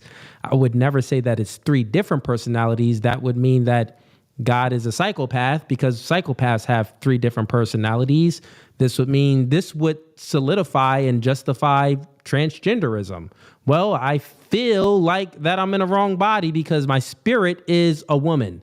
So is it three different spirits? So when you go down that alley, it's like, let them untangle that. I don't use the Trinity argument and the three different personalities argument. I just say that it's one God. The Spirit of God is in man, and that same Spirit is the Holy Ghost as well. So that would be the three. That's actually really great. I actually think that you used a lot of terminology that a Muslim would need to hear. Could I offer, before I leave you today, to go? Sure. Can I leave you with something to maybe just to capture them a little more? There's a reason why I came on and said, I don't actually have an issue with your tone. I just want you to support what you say because you say really great things. And so I just want you to memorize hypotheticals. If there's one thing I would ask you to do with Muslims is I would ask you to memorize one thing. And it's to always start with to introduce why you believe that Jesus is God. And you believe that Jesus is God because it starts with a prophecy. I really want to try to give this to every streamer possible who talks to Muslims because I am an ex-one. And so you have to speak their language. Like earlier today, I said, you have great points. You just got to bring it home. Well, you got to meet them where they are, Cooley. Like they don't actually have the ability to comprehend the prophecy fulfillment because it's not in the Quran, like their book. It's their prophecy is not for a Messiah to die for their atonement. That's not their plan. And so when Real quick, Hunter, I see you came back here. I got you up. You came in like twice already, back and forth. So I'll bring you up too. I'm sorry. Go ahead, Yasmin. Yeah. And so I was just, when it comes to like bringing them into the space where they understand prophecy, I think that you need to start your conversation all the time. Like, hey, I just want to let you know, I think Jesus is God because it relates to a prophecy that God said is going to happen so that I know who God is. They don't understand the idea of prophecy fulfillment from past to Jesus. They understand the idea of prophecy fulfillment from Muhammad to the end of the world. The prophecies in terms of when Jesus was supposed to come and what his fulfillment was supposed to be, those are not something that they're introduced to. All of the concepts in regards to forgiveness and atonement and sacrifice, all of these things, dude, that you and I have been introduced to, they truly don't know the meaning of those words because they don't have have the word Messiah, right, for Jesus, but for them, it just means anointed one. For us, who fulfilled the prophecy for atonement for our sins. Yeah. So do you see what I mean? So like they have Messiah, they even named him Messiah, but Messiah means nothing because the Messiah term comes from the prophecy that we and you know. And so the debate, the biggest thing I could probably ask you when you're talking to a Muslim is always say, like, I'm just going to let you know the God that I'm going to debate you about is the God that I recognize from prophecy, right? So it's going to be the God from prophecy. And if you always start the conversation there, Cooley, you don't have to be a master at all of the rest of the topics, because if you start there with a Muslim, when you start researching all of the rest of the arguments when it comes to them, I can guarantee that God's going to have you covered. If you always just say, hey, I'm going to argue with you at the start of who God is, meaning the God who was introduced in the Old Testament, the God who said, test me by the standards in Jeremiah. If you accept a God who says, test me by new standards, that's a new God. You can't do that. You got to test your God by the standards that he gave you in the beginning, which is in Jeremiah. So I would just say, like, try to introduce them to your prophecy and not their concept of what Jesus is. Their concept of what Jesus is not wrapped up in what your idea of what Jesus is and how he is. I agree with that. That's a good strategy too, to start with the prophecy. And I'll definitely take that into consideration. I don't really get much Muslim. I don't debate much Muslims.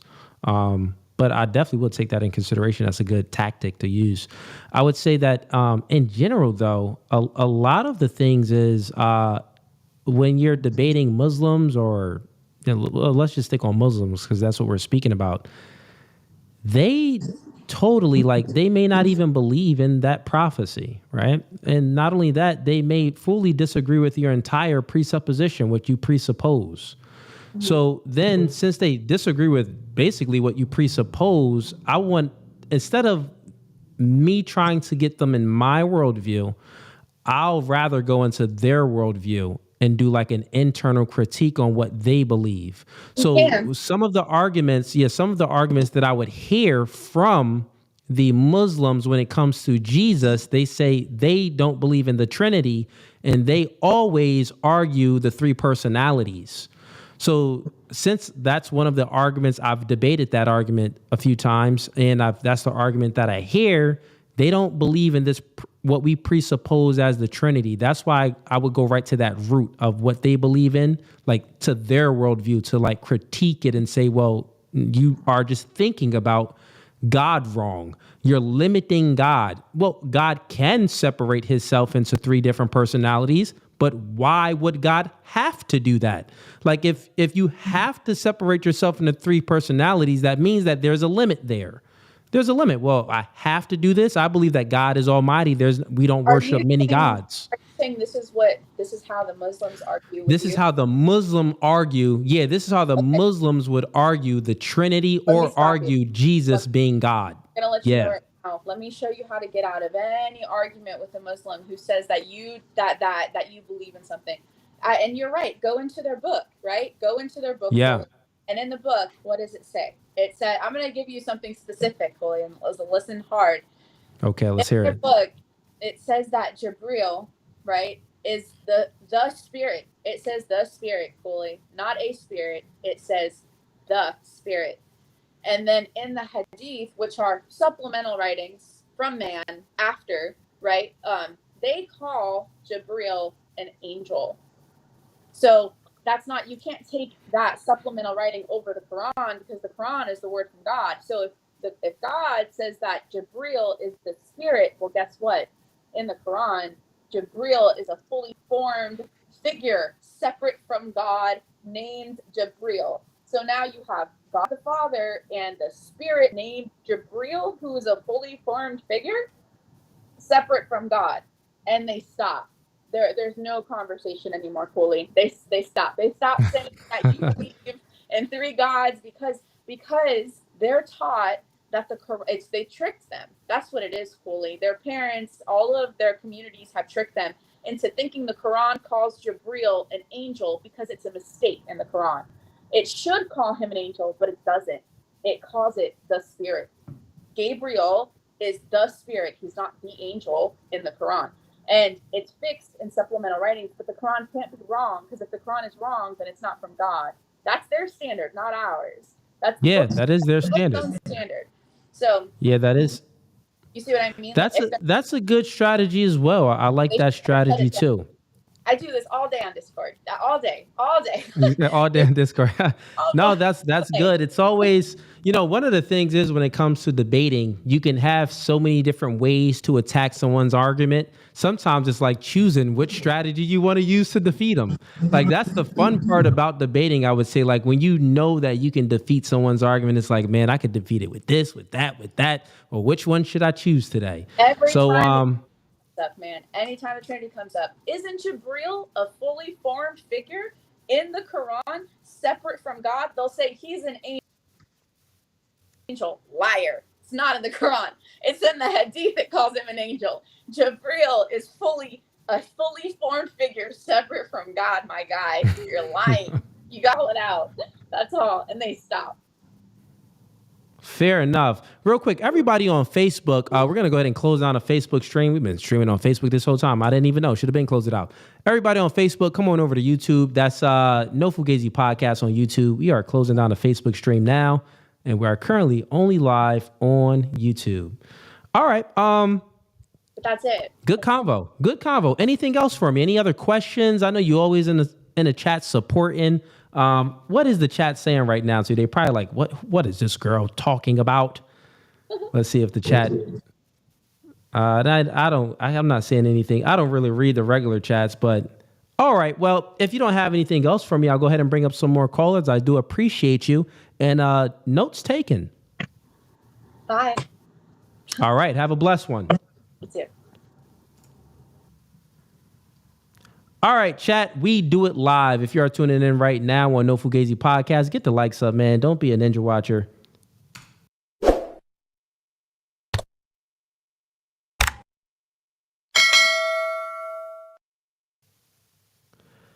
At the end of the day, a wise man, some people would be like, man, Cooley, don't listen to a woman. What are you doing? But at the end of the day, man, you got to know when things are the opinions and the perspective that someone is giving you, if it's biased or unbiased, if it's genuine or if it's disingenuine. And Yasmin, a.k.a. Word Unbox, she happens to be a genuine supporter that watch a lot of the content. So, you got to take in consideration to the things that the people that watch you, when they give you feedback, you got to take that in consideration and, make some necessary adjustments if they need to be made. But other than that, good conversation. I do appreciate that, Yasmin. Thanks for supporting. And let's go ahead and bring up some more callers. Let's see who we got. Welcome to No Fugazee Podcast. State your name. Where you from? Hi, my name's Hunter. I am from Springfield, Illinois. All right, Hunter, what are you here to debate about? Well, I'm kind of here to debate for you. I watch all the time, big Okay. supporter. I see you debate a lot of Hebrew Israelites and what see Oh, what they don't you do. came in here with the smoke. You want a Hebrew Israelite? No, no, no, no, no. I'm debating them for you. Oh yeah, that's what I'm saying. So I'm saying you oh came in oh, here ready got you, for got the you. smoke to debate a Oh Hebrew yeah, Israelite. yeah. Okay. So look, when you get down to the root of it, the six most important Bibles that they use is the Apollo Codex, the Leningrad Codex, the British Library 445, that's 920 through 950 AD, the Cairo Codex of the Prophets, we got the Damascus Sassoon 507 from the 10th century, and then we got the Soon 10:3. That's also from the 10th century. And those Bibles are the six most important Bibles are that all original Bibles come from, right? And then we got the Codex Sinaiticus, which is it's the most complete oldest Bible that we have. Complete oldest version of it. Okay. Yeah, Right, right. I'm familiar with that one. So And then that's good. oh, So go ahead. essentially, Word and Box came up. She was like, "Let me give you some techniques on how to destroy some Muslims," and now you coming up like, "Man, let me give you some techniques on how to destroy some Hebrew Israelites." All right, my chat in here is supporting today. Okay, But okay, I man. just it just hurts me when they're like, I'm God's chosen people. You know what I mean? Because I got some other history for you real quick. So around 312 A.D., Constantine went to war with another emperor, right? From the same empire, and what he did was Real quick. yeah, yeah. Dre, I see you back here. Dre, I'm gonna bring you up, and also Arnie Yo. You up next, actually, Arnie Yo. You up next, and then Dre, you right after that. Okay. Hunter, I'm sorry. Yeah. If you can go ahead and get to the point of what you're speaking about, just because I got many other people that I got to bring up. No, sorry to rush you, but yeah. Oh no, What's the point you're that you want to fine, get to, man. man? The point I'm getting to is that these Bibles are the ones that are the original Bibles that come from. So I don't. There's nothing in them uh about God's chosen people or anything like that. Is there anything in there about like a hierarchy in heaven? Well, they've got the They interpretate it a found certain way. well, they found the copper scroll, and the copper scroll is one of the oldest and most complete copies of the Christian Bible that we have. So, I just wanted to let the Hebrew Israelites know, like, I don't think there's any such thing as God's chosen people. It's very divided. Fair enough. Yeah, I'm in agreement with that at least. Especially like in the New Testament, all of that stuff. When Jesus came, that's not a thing anymore. But you know what? I was gonna Well, bring up someone else real quick. Oh no, he doesn't const want to. I was trying to read the private chat. Okay, never mind. But go ahead. Yeah, state your. If do you have any other questions or any other point you want to make before I get some more callers up? Yeah, Sure. so Constantine had a quote unquote vision of the cross, and really what I believe what that was he adopted Christianity to get more soldiers for his army to defeat Meniscus, which was his enemy. And they built in like 312 AD after he won the war. They built the Arch of Constantinople, or the Arch of Constantine, and there's actually no Christian iconography on there. So it's just I just don't understand that. Like I don't know if you know the roots of Christianity don't make sense to me. So. That's Okay. kind of the point I wanted to make with it. The With roots of Christianity doesn't make sense to you, so you wouldn't consider yourself a Christian. I mean, I consider myself a Christian. It's just What do you mean then? I have trouble with the roots of how Christianity came to be. You have trouble with the roots on how Christianity. Well, that could be a debate. We could definitely debate that. Give me 1 second here, because we have some people waiting. Stay backstage. I'll bring you back up shortly. Yeah, sure, no problem. Stay backstage. Real quick. Let's bring him up. Welcome to No Fugazee Podcast. State your name. Where you from? Yo, you live with No Fugazee Podcast. Hey, can you hear me real quick? Yeah, I can hear you. Hello? Yeah, I can hear you. Can you hear me? Hey, I just wanted to give on. Yeah, I can hear you. It's a little sketchy. It could be a delay between us, but go ahead. Yeah, I just wanted to.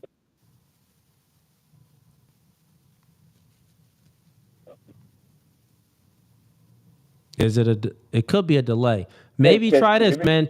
Try leaving the stream and then coming back in. Like leave and come back in. Try that, and I'll bring you right back up. All right. Welcome to No Fugazee Podcast. State your name. Where you from? Dre from Mobile, bro. Dre. All right, Dre. And I don't see your face or anything, but what are you here to debate about? I'm driving, bro. I'm drizzled from the other day, bro, about the flat earth, but we ain't got to debate that if you don't want to. Oh, Drizzle in here. My man Drizzle in here, man. You said that you want a box. What's good, homie? Let's catch this fade. Forget the debate. Oh, shoot. What's up, bro? Fly me out, bro.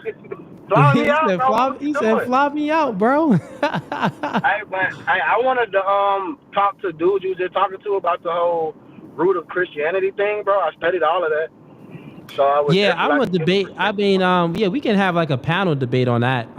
It could be a debate, or it could seem like maybe he just needs some understanding on it. So, I mean, I was finna educate him, but we can all do that too. And I can educate you on the Hebrew Israelite stuff too, bro. Cause I'm a Hebrew Israelite, bro. Yeah, I know, but your beliefs in Hebrew Israelite is a little bit different than them other ones, though. Yeah, it is. Yes, it's a lot different. Because remember, me and you actually debated one of them before. Yeah, we did. Yeah, so their worldview is a little bit different. But stay backstage. Let me go ahead and bring up this one other person real quick, and then I'll make it like a group panel. So 1 second. All right. Welcome to No Fugazee Podcast. State your name. Where you from? Welcome to No Fugazee Podcast. You are live. Anthony, you are live. Oh, jeez. Yeah, can you hear me? I could hear you, yes. Yeah, okay. So, could you see me? Yeah, I could see you. Yep. Okay. Yeah, I've been listening for the last hour or so. You're the first guy that you came on talking about the end of the world time. That guy was totally out of it. He definitely had to have some issues. He needs some medication. And it seems to be that way. The next person that came in, who was in the Netherlands or something, he was talking about the black crime in the United States. Yeah. That it was like problematic or something like that. Well, not really, because if you go back to, let's say, the Trayvon Martin, the Michael Brown, that one there in New York City, that girl, they always say her name. With Trayvon, Zinneman was found was found innocent when all the evidence came out. Michael Brown, that officer was found innocent when all the evidence came out in court. Give me 1 second here. For some reason on my end, I can't see you. Give me 1 second here. 1 second. Let me see what the heck is going on.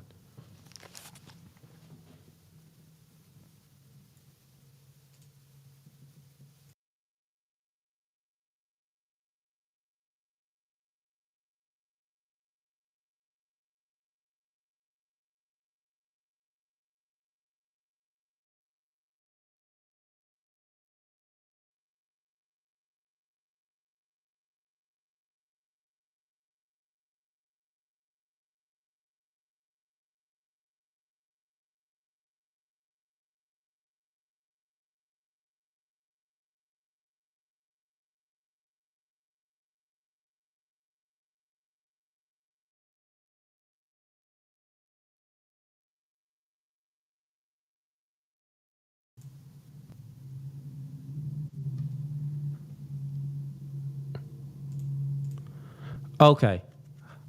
All right. I could see you now. Can you speak for me? Yeah, check 1 2.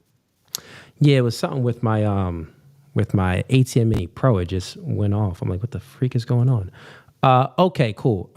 So okay, you were speaking about the guy that came up and he was speaking about police brutality and stuff like that. And essentially you're saying that, it's not problematic because of XYZ, and you were giving some examples. I would say that no, police brutality, it is still problematic. There is definitely unfair treatment when it comes to police. That is just something that is true, right? That would be, if it's unfair, some can say that it is problematic. The thing is for me, why I don't consider it to be, as far as bad cops and police having bad intentions and police intentionally wanting to harm black people, white people, any type of people, if they want to do harm, instead of protecting and serving, if they have the intent to actually want to do bad to people, then no, that would be something that I would say that that's not good. And that does happen.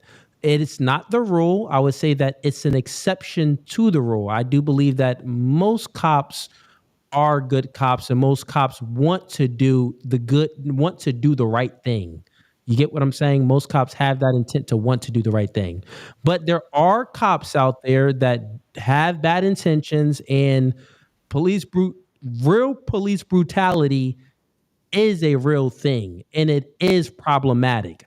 But I do think that in the black community, they won't experience as many issues if they worked on the culture and healing in a moral way, meaning being better as a people, then we would not do as many crimes, which therefore we won't be in situations where police would have to be called. Now, I'm not excusing the moments where an unarmed man or a man that didn't do anything gets brutally beat up by a police officer. That has happened before. You know what I mean? There's many cases like that, which I would say that's the problematic part. But normally, there are some cases in the past that some of those cops have, they didn't do any time. But then there's been many times where those cops actually lost their job and did do a whole lot of time. So if you want to speak about a certain specific situation, we can go ahead and dive in to see if it's problematic. But if you're speaking in a general sense, I would have to say that, well, I disagree, because police brutality is not that it's not problematic. It is problematic. This is why we're speaking about it.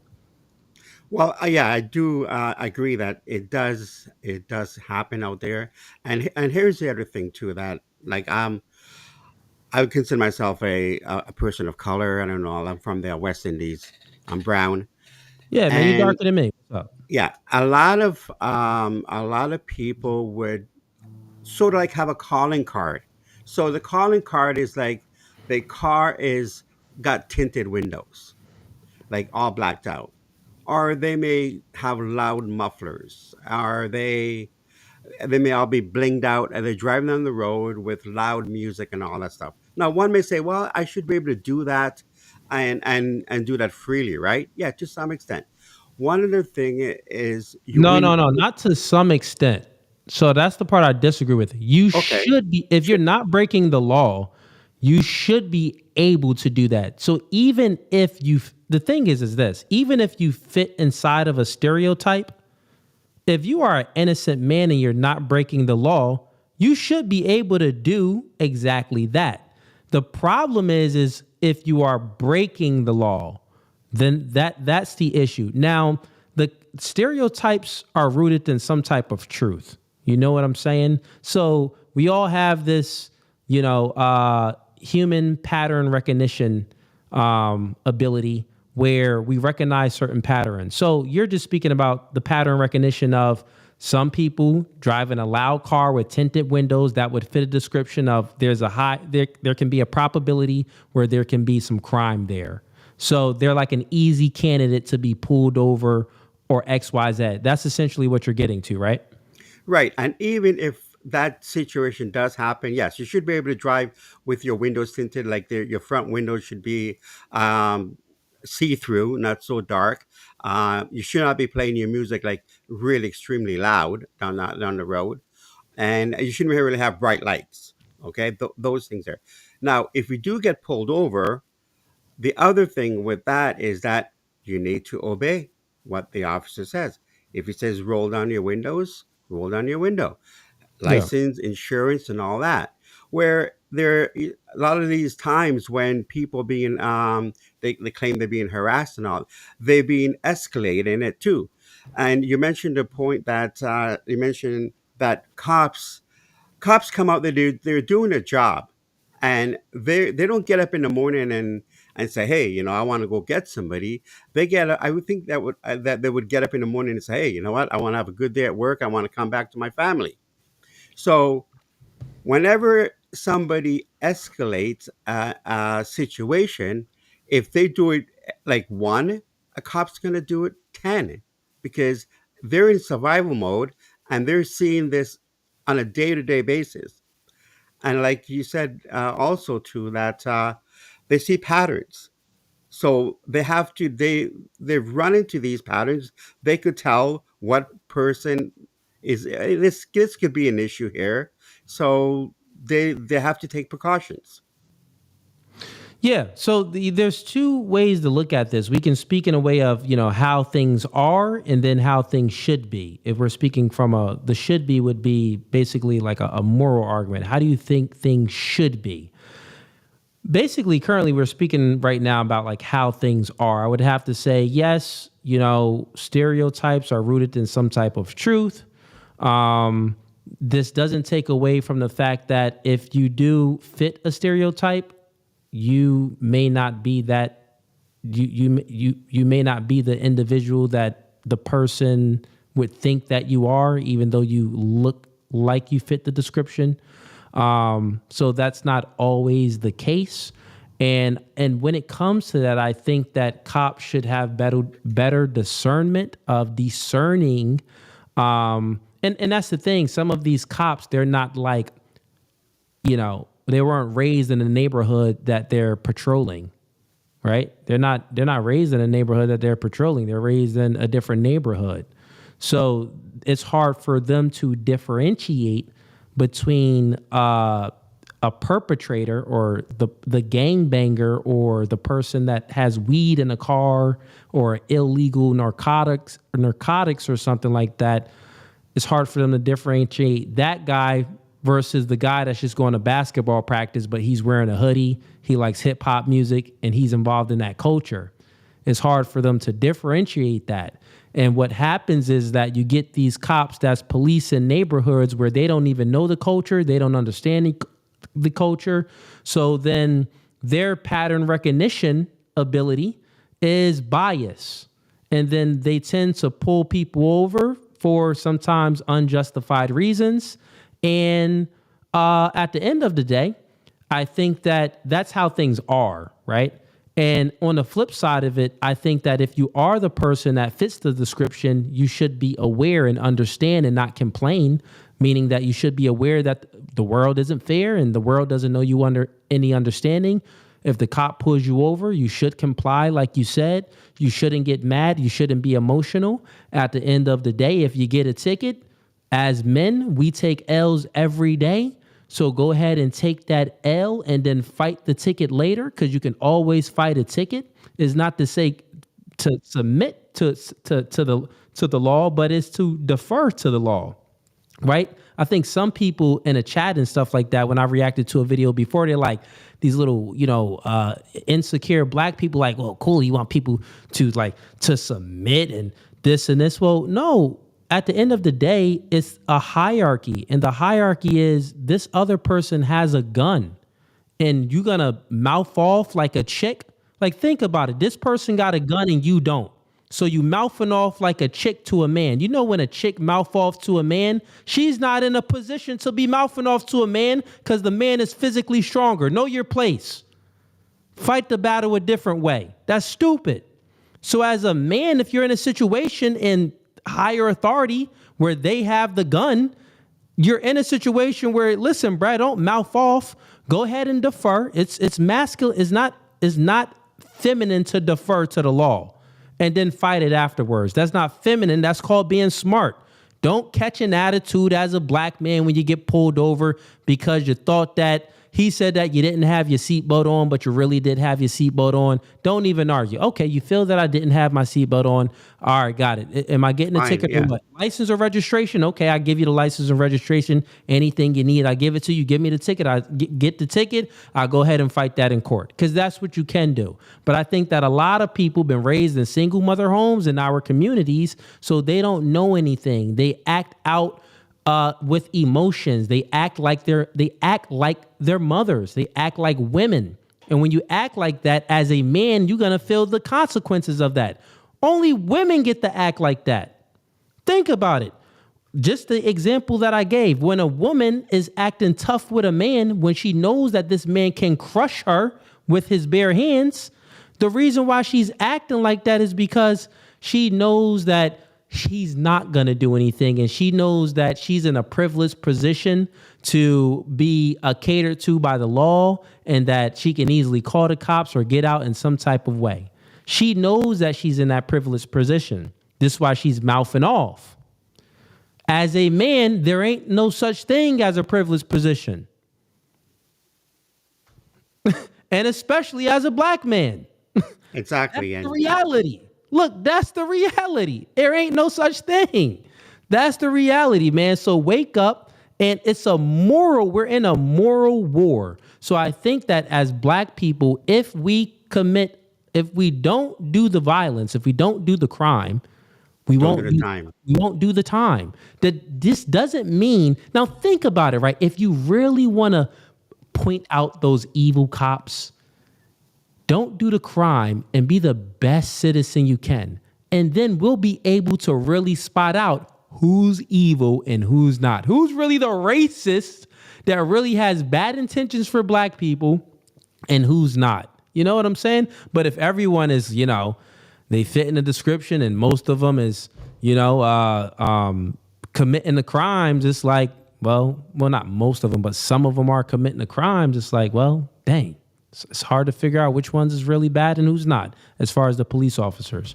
But good conversation. Do you disagree with any of the things that I said or no? No, I agree 100%, and that's the way the black community we need to be more vigilant. We need to know that, hey, I say that we're already kind of behind the black ball, so therefore we need to proceed with caution all the time. Yes, life is not fair.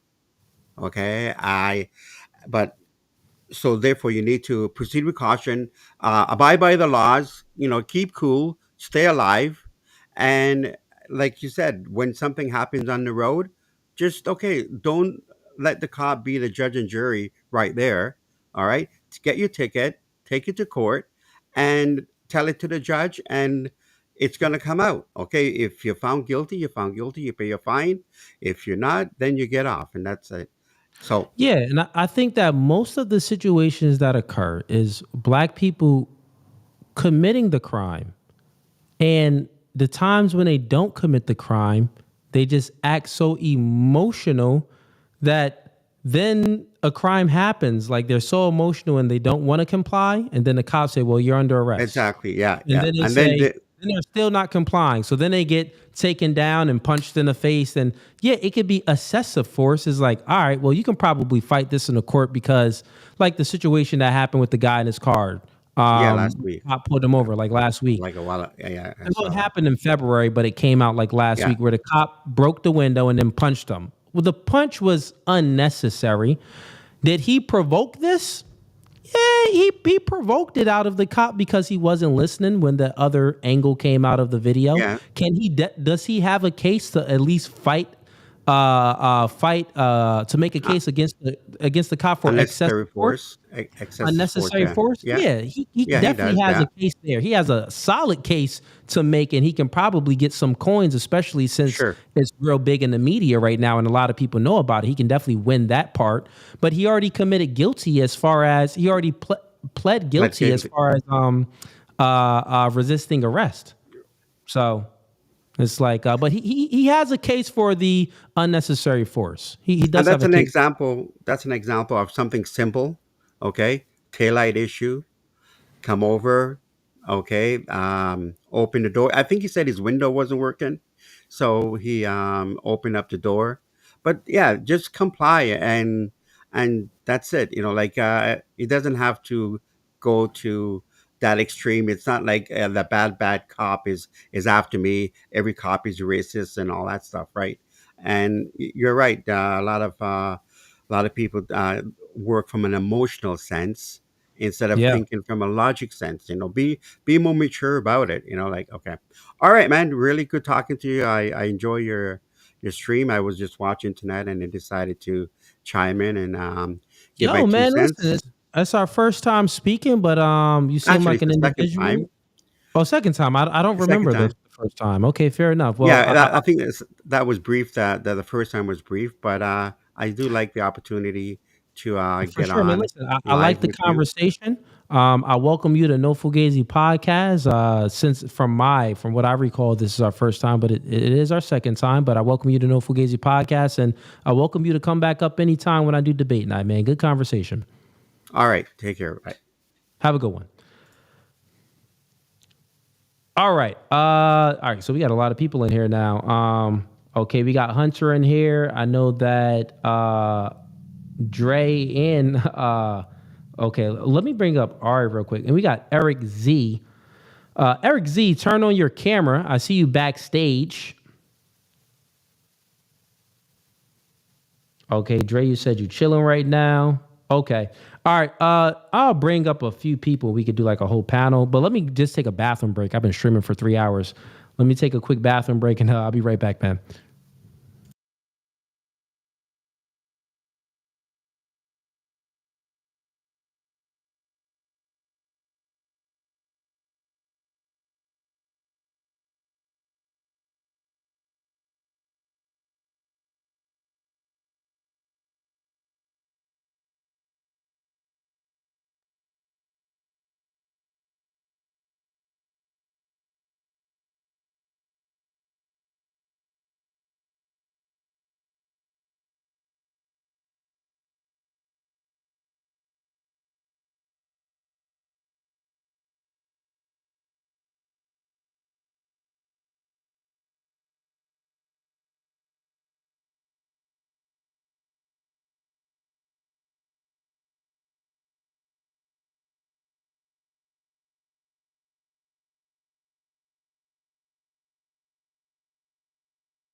All right, we are back, ladies and gents. We are back. Get the likes up for me. Let me read the chats too. Had a few chats that came in that I need to get to. Let me get to the chats. Seeing a few super chats that came up. Also, if you want to support the channel, you can support the channel by donating and sending in a super chat. I would greatly appreciate it. Oh, it's a lot of chats that I didn't get to. Dang. Okay. So we got Word Unbox. She sends in $5. What up, punk? And she was up here already. Shout outs to you. We got William Elk sends in $5. I normally side with the crazy guy, but Wesley, I normally side with the crazy guy, but Wesley, the virgin, won't answer a question. So I didn't hear what was said on Trump, but left, right, same beast. Okay. Then we got Tyga says, Cooley, you better post that, bro. Yo, man, that Wesley was something else, man. We got Word Unbox says, Cooley, I will join in a few. Yep, that's an old one. She already joined. We got Richard Dennis. Appreciate the support. We got William MFKN. Says in $5 says, bros back too big to not believe in killing animals. Ain't nothing about buddy vegan. Okay. I think that's when I had the one guy up, and I think I gave my story about killing animals, and I was made that as an analogy to map one to the intent, which he didn't understand at first, but then he did understand. We got Tygus sends in $10. He says, Cooley, you are a gracious host, sir. Thank you for having me twice on one stream. And if I'm overbearing, feel free to banish me from the land. LOL. Much love. I'll take my exit now. Nah, Tiger, man. So the thing with me, I know once I bring people up and I give people a chance, and I know the people that not only if you share a worldview with me, but Tiger, you do share a worldview with me, but I know that you have the ability to articulate yourself to at least put up a good debate, and to at least be entertaining to a degree where people won't mind listening to you, because you'll ask questions when questions need to be asked, and then you'll state an argument right away. So I like that about you, Tiger. So I appreciate the support. So no, man, you're not overbearing. I brung you up twice is because I thought you were worthy to bring up twice. So shouts out to you. We got Tiger again, says in $5. One for the cause, I guess. He says, I gotta go to work in the morning. W's and 07s for Cooley and the chat. Till next time. Shout out to you, man. Till next time. We got Melinda G says, good evening, Cooley. What I miss? Listen, Melinda, you missed a little bit, but not that much. I mean, we didn't have a real debate yet. So that's what I've been waiting for. We need a real debate. We haven't had that, but you did miss something very funny. We had this gentleman up. He was a crazy conspiracy theorist, and he was saying a whole bunch of wild stuff. So that's what you did miss. We'll probably have the clip guy to make a clip of that, because that was pretty interesting. We got Word Unboxes and $2. Owed an apology, though I was coming for tone. Owed an apology, thought I was coming for tone. Yeah, that's because you said how. So normally when people say how, the natural assumption would be tone. But actually you had a good standpoint. You said, nah, Cooley, you be getting there, you be killing them, but fully expound on that point. Don't think that, people fully understand you. They may not be as smart as you, so fully expound on that point. And I do acknowledge that. So Good critique. And that's the thing over here on this side of the internet with No Fugazi Podcast. Listen, man, I do debate nights. I don't claim to know it all, to be smarter than everybody. You guys witness my growth stream after stream. You know what I'm saying? So you are witnessing the growth. And yeah, man, so it's only gonna get better. And so continue to critique. Continue to critique. I do appreciate it. We got Richard Dennis. Okay. From, I forgot where you from, man, but since sending $20, I appreciate the support, man. I really do. All right. Okay. So let's see what we got, man. I really want to get in a good debate. So let's see what we got. 1 second here. Someone said they hit me in my inbox. What you talking about? 1 second.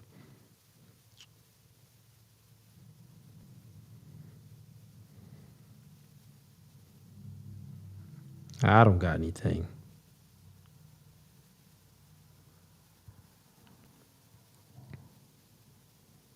Okay.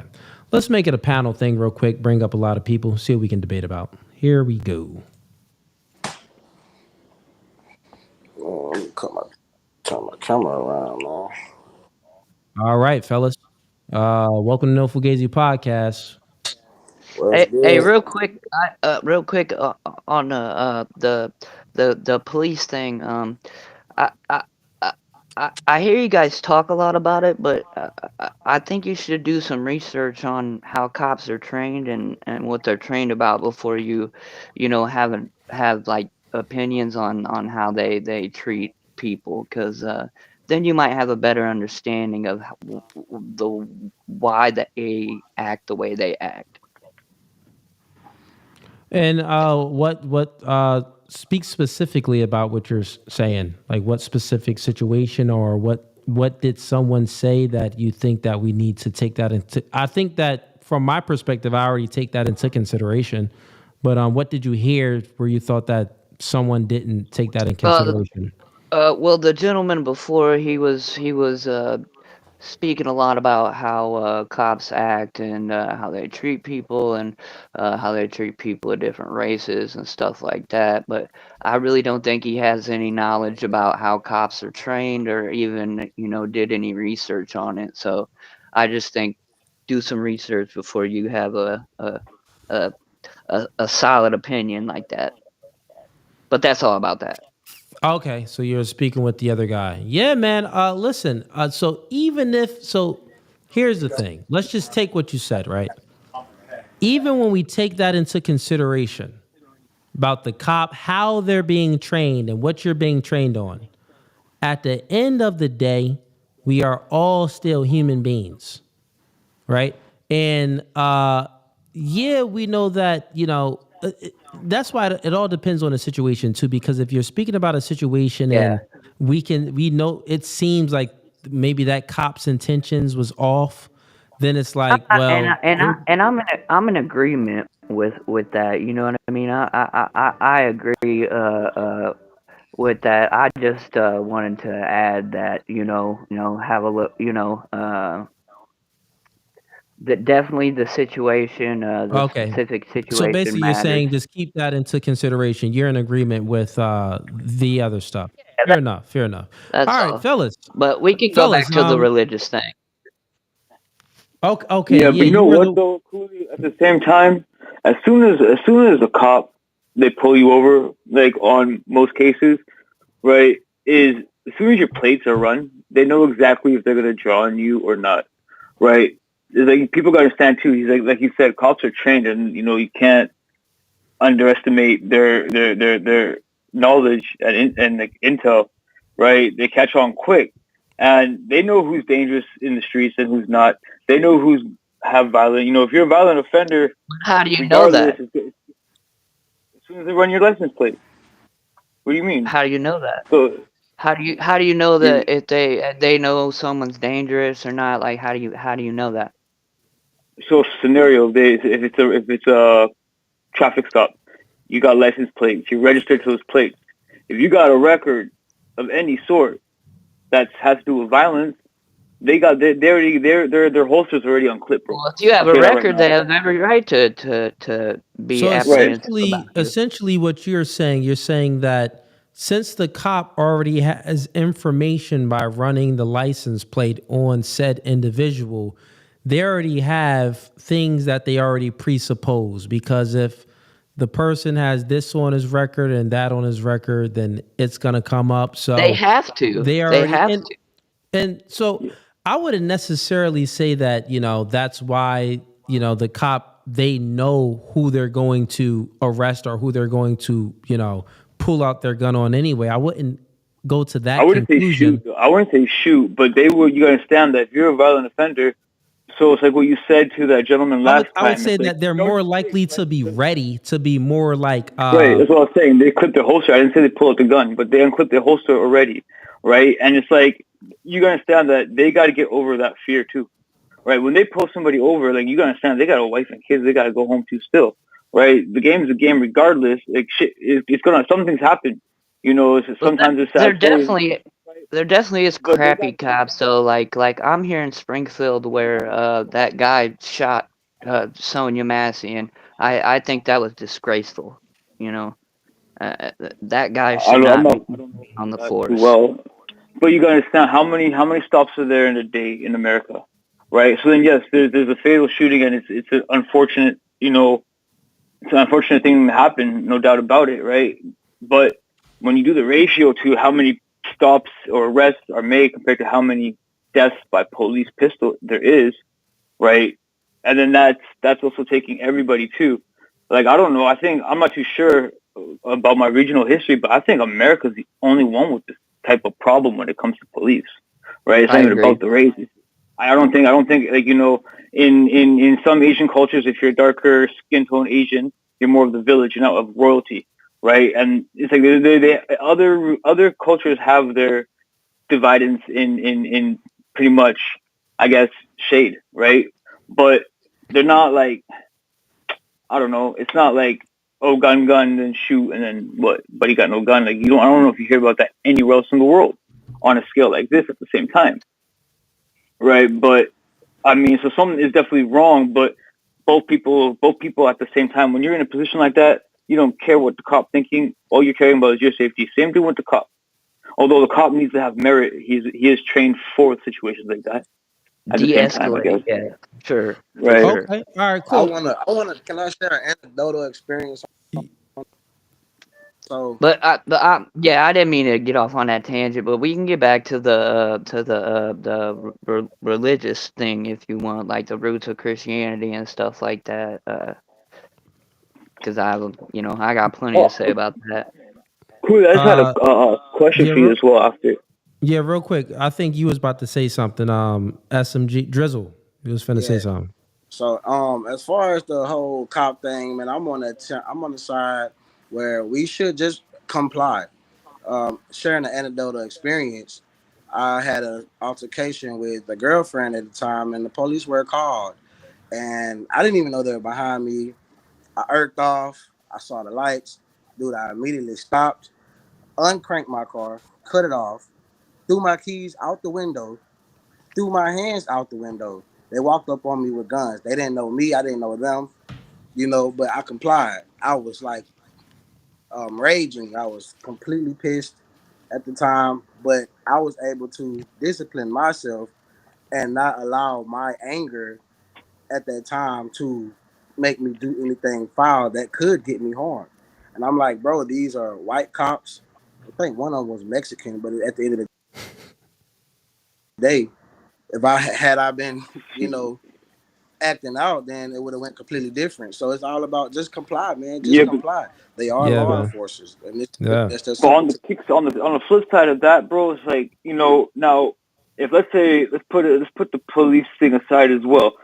Let's say if your ops ran up on you like that, and you start initiating moves before the person with the gun is, or the person coming at you, tells you what to do in a sense. Like if they got the draw on you, right?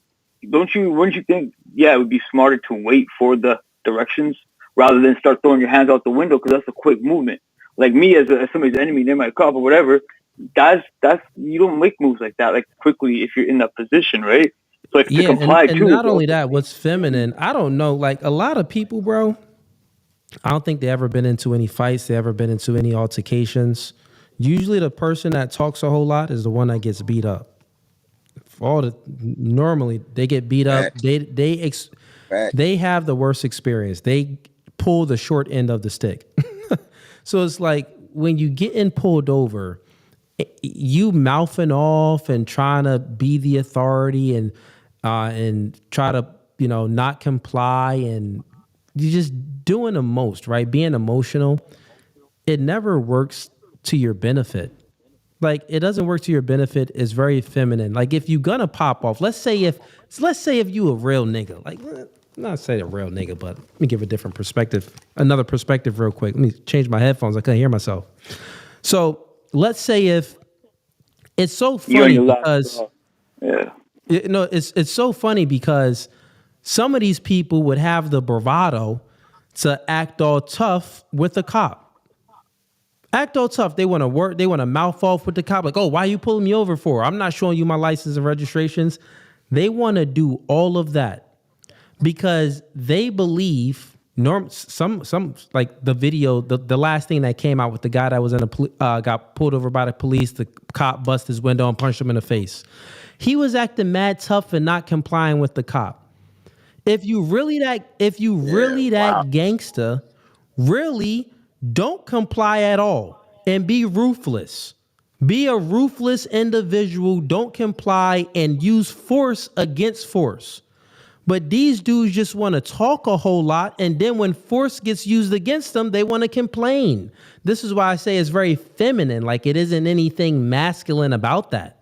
Like, if you've ever gotten into a fight before and you mouthing off and then you get punched and then you like, damn, bro, why you punch me? You ain't have to do that. Well, nigga, you kept talking. And you still talking after. That's how I'm gonna do you. But listen, the thing is too, Drizzle, you don't want no smoke, Drizzle. What's up? So when you do talk to them, like the thing is, like we said, when they have like your plate, so they got you your stuff statted. If you end up talking to them with respect almost every time, or showing them that okay, you got the merit, you got the upper hand, right? It's like next time you do get stopped or whatever, that also benefits towards, every time you get stopped, it goes on a statement or a file, right? They got a separate file for it.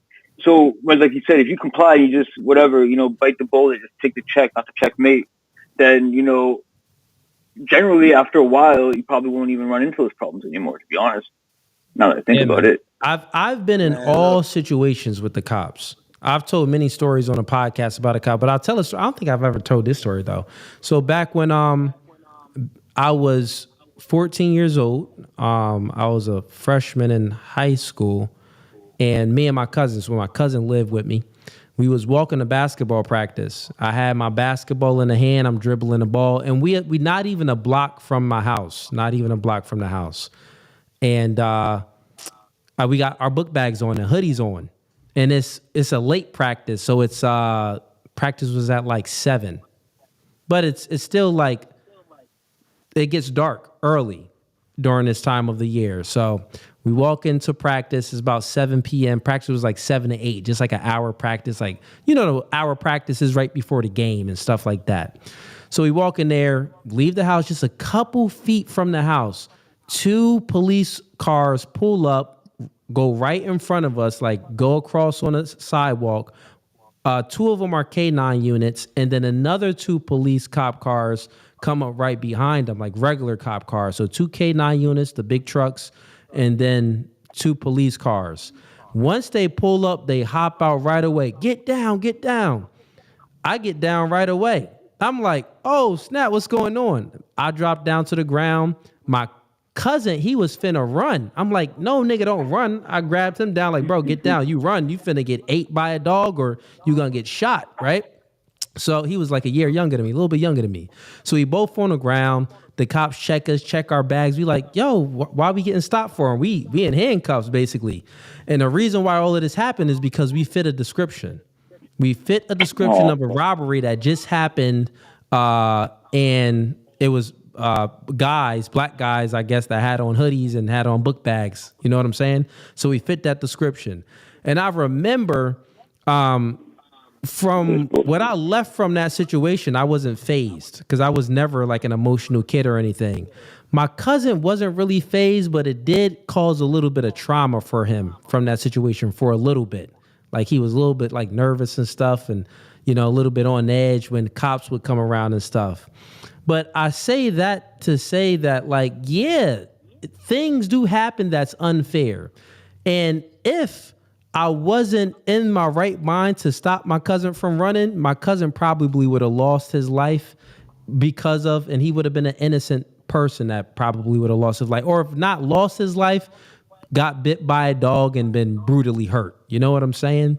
So yeah, it is unfair that black people have to experience the let's say the injustices because other people in our communities fit the description, fit the stereotype of we fit the stereotype of a crime that someone in our neighborhood is doing.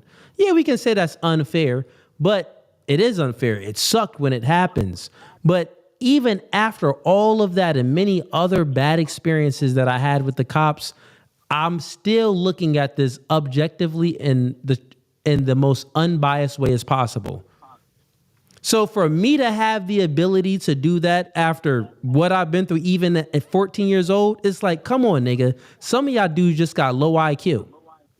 If you ever take an IQ test, it's all about how to view things a different way. Like when you take, I don't know who actually have y'all took IQ tests before?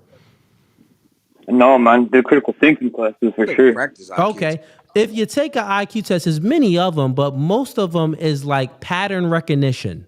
And it's different ways to recognize the patterns. They'll give patterns, squares, circles, numbers, all of these different things, different shapes, different sizes and everything. You have to recognize the pattern, and it would be a box with a question mark or something like that. And you have to basically view this and determine where's the pattern at.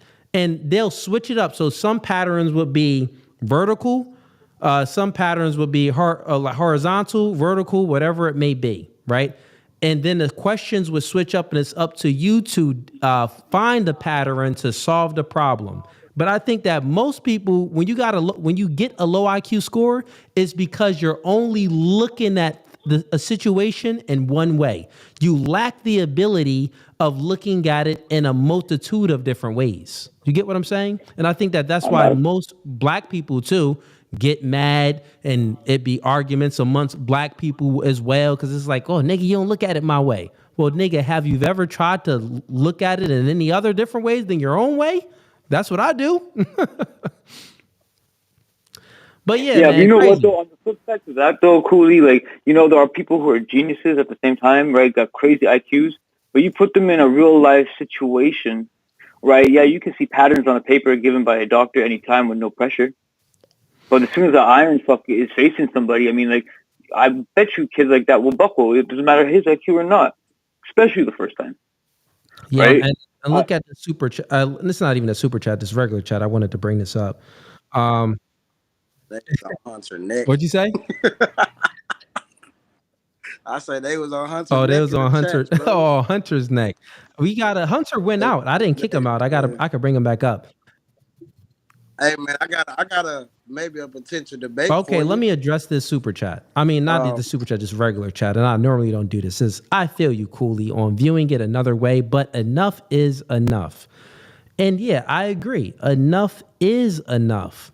But at the end of the day, the only thing that we can control is our actions. That's what I want people to understand.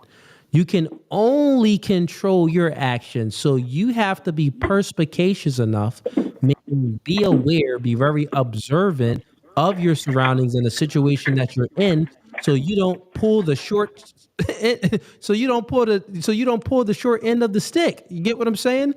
I gave that situation to tell you that my cousin was viewing things in a much different way than I was. He was viewing things like, oh my gosh, cops coming, let's go ahead and run.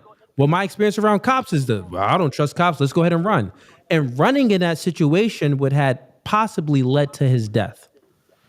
But me grabbing him and bringing him down to the ground, well, this fully, I would say, saved his life. And we thought about it many times. And even the cops afterwards, they was like, oh, sorry for this, man. We glad that you didn't run. You guys are good kids going over to practice, have a good day. They were very apologetic about it. My mom's back then was wilding and all that type of stuff. So it was a crazy situation, but let me bring up more little regular chats too. I'm sorry, you had a question, right? Go ahead. No, I said I had Okay, a sure. Let's get to potential it. debate. We shouldn't date. Dating Dating doesn't does work. not work. Okay. And why so?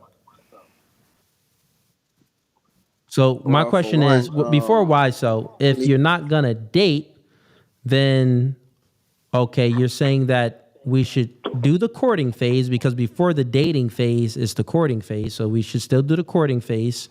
We should skip over the dating phase and go right into relationship. marriage or no. I think people should get courted. Hey, if I like this guy or this woman, understand the duties. What can the man provide? Can he protect me? Can he lead me? Is he intelligent? Is the woman submissive? Whatever. Is she the type of woman I want? Is he the type of man I want? It doesn't take 3-6 months of dating to understand that. In 3 months or less, you can know if this is the person that you want for the most part. They say you don't know a person till you live with them, but we have to look above that and get to the root. To the fact that hey, we have a duty. We decided we're going to do this. Let's do this. So court, marriage, boom. I think that'll cut back on a whole lot of women's traumas. I think it'll cut back on a whole lot of children being born out of wedlock. I think we'll get, more virgin women, more virtuous women, more men that more men that have to go harder, less simps, less of the P word. Okay. So my rebuttal to that would be, and that would work 60 years ago, and it would also work without social media, and it would also work if people was raised with their mother and their father, meaning that if they had an example of a good loving relationship and the boy and the girl was protected and guided by their father, I can see that working. But in 2025, in the age of social media, in the age of dating apps, most people don't even present their real self. They bring to the date or they bring to that courting process their representative. So they present their representative. They're not even presenting themselves. And I think that with social media and dating apps and everything, women are, more hypergamous than they've ever been. They have the ability to be more hypergamous than they ever been because they have plenty options. And since women have plenty options and a lot of women since they have plenty options, they tend to be promiscuous. Well, you'll need a little bit more time to source out the candidates. That would be the logical entailment, right? To that, you would need more time rather than just hopping right into marriage after the courting process. I think years ago, you really didn't need that time. Women had their ability to be hypergamous was not as great as it is now. Chicks open up Instagram, average girls, they got options for celebrities or options for a nigga that look like me. You know what I'm saying? So it's like, it sounds good, and I wish it could be that way, but in 2025, it just won't be that way. The dating marketplace has changed like drastically. But you know what? To bring it back to like how it was in sense of marriage or at least a family, cut the money in half, right? You don't tell a woman she get 50% for divorcing. You don't say, oh, nowadays they get more money as a benefit from federal to not be with a man, right? They're getting paid more. Like, you know what I mean? And then they can still go with a man, do the whole marriage and divorce, get that whatever. But you cut the money out, I promise you, they'll be happy families. Hey, that's actually what you would call a conspiracy, though. That was the intention. If you're into conspiracy and stuff, that was the intention of the government It's happening doing in front that. of everybody's eyes, though. So they say. No, so they say. So we see. Well, I mean, like, Getting women to to break up it's like they families. get paid, they get more That was benefit kinda to be a single mother than they do to be in a family. Well, And the that's thing not, is, that's not, that's feminism. Feminism, what that did was it incentivized women to chase a career because they don't have to be in the house with a man. So think about it. 60 years ago, you know, if the woman would get married and she's married to, her hypergamous nature was suppressed to a degree. And one, it was suppressed by one, it was not as many choices for her. And not only she had, I would say, as she had choices to go into the workforce, but the workforce wasn't as many jobs for women as it is now and as it was back then. Like women can do every job that a man can. Back then, there wasn't a lot of jobs that women can do. You get what I'm saying? Like there wasn't any call center jobs. Chicks gonna get in a call center and have a nice, comfortable environment with some air conditioning. So, you know, with the inventions of technology, social media, and the influence which indoctrinated the women, which was feminism, well, they were indoctrinated to think that I'm independent. I don't need a man. I can do battle by myself. And essentially what this does is it increases their standards because they're in a workforce now, they're making money. Well, guess what? Hypergamy is I want a man on my level, preferably, or I would act or above my level. So if they're making more money, well, guess what? Byron, who I could have been dating like in the 50s or the 60s, well, I'm not choosing Byron now because I'm making just as much as Byron. So now I want Kyle. You get what I'm saying? They're hypergamous. Oh yeah, and I think that feminism incentivized the woman's hypergamous nature, like it increased it. I wanna do something, bro, that I actually kind of hate when people do it, but I want to do something. I want to play devil's advocate real quick. I want to get your perspective on something. There's a scripture, Genesis 19 and 24. All right, so this is one of the scriptures that Trinitarians use to say that there's more than one God. Can you pull it up? What's the scripture? God is multiple persons. Okay. It's one of the ones they use. Genesis 19:24. All right. I got it up. Well, you want me to pull it up on the screen? Thank you. I got it up. Matter. Go ahead. But right there. All right, so it's saying Yahweh or the Lord. All right, so let me explain this first. If you go to the previous chapter 18, God is with Abraham. He's eating with him, talking to him. And then he says, I have to go. And he goes to Sodom and Gomorrah. And as you can read right there in 1924, that's when it says the Lord rained down fire and brimstone on Sodom and Gomorrah from the Lord out of heaven. So we see the Lord on earth and we see the Lord in heaven. Isn't that two persons? The Torah, it wasn't God, it was the angels. Yeah, man. So yeah, it wasn't two. Like he said that some could interpret it that it wasn't God, it was angels. 3 angels exactly, sure, yeah. So hold on, before you say that, then you have to say, well, the angels are being addressed as God because the Lord. Yeah, right, one mic at a time. I couldn't hear him because he's speaking in the background. Yeah, no, say that again. I couldn't hear you.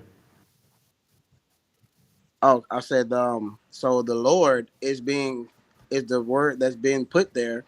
The word that was originally there was Yahweh. So it wouldn't say the Lord, it would say Yahweh. So if you're saying that it's angels, Then you have to ask the question, why are angels being addressed as Yahweh by Abraham? So it can't be angels. It has to be Yahweh. They're calling him But Yahweh. where did It all says, that I, come from? Yahweh. Where was all that written? Where are the roots? Y'all don't want to get to the roots. Y'all just want to talk about scripture, but y'all don't want to talk about the factual of where it comes from. I could give a quick rebuttal to that, but Hunter, you you butted in and you're speaking about you want to get to the root. So Hunter, real quick, you don't believe that Christianity is even real. I'm an agnostic. I want to Fair believe, but enough. I love guys like you, bro. All right, fair enough, man. Let's get to it. So go ahead and ask your question, Hunter. It's just the roots of Christianity just don't make sense to me. There's there's a pagan connection supposedly to the Last Supper. Osiris was an Egyptian god who has this almost the same story as Jesus. He died and came back. Mithras also was similar to Jesus. He was born on December 25th. And there's a Mithric priesthood that was discovered from the 1st to the 4th century AD. And there's also a statue of Shemesh, which is a Babylonian god, in the Vatican. And there's Egyptian iconography. So what's with all that? Hey, let me Yeah, tackle that hold on. before you I tackle it, gotta run cool? real quick anyway to deal with something real quick. So go ahead. All right, so first off, let's talk about Jesus' birthday. First off, Jesus' birthday is not in the scriptures. That's completely man-made, and if you really go back to the roots on it, that goes back to the God that the Greeks worshipped, and his birthday is actually December 25th, and that's where you get your Christmas from. Now the guy you were talking about earlier, Constantine, is the one I believe that initiated that. When you talk about the paganism that you see in Christianity, well, understand this: the Bible is not a religious book. It's nothing to do with Christianity. Matter of fact, I'll go as far as saying the people that were called Christians were actually apostles in the Bible. Then this is in the New Testament. They were called Christian, and it was a form of mockery. They were being mocked. They were called Christian. They were called The Jupiter. Bible They were comes called from the Mercury. Bible comes They from were the Codex Sinaiticus that was written in the 4th century. nah, Yes, it is. no, Yes, it that's not is. And true. then in 25 The Bible doesn't come and from that. from The Bible comes from manuscripts, bro. yeah, 6 manuscripts. The Codex Sinaiticus It, was the Bible constructed comes later. the Before the you had the Bible Codex. comes from the Apollo Codex, the Leningrad Codex, the British Library 445, the Cairo Codex of the Prophets, the Damascus Sassoon 507 10th century, and the Sassoon 1053. Those are the Bible. Those are what all original Bibles came from. And Not the Torah. Not the What's the Torah. earliest date? What's the earliest Bible you have? What's the earliest the Bible you know earliest of, bro? Bible I know of is the Codex Sinaiticus, which was written in the 4th century. What What's The the it for year?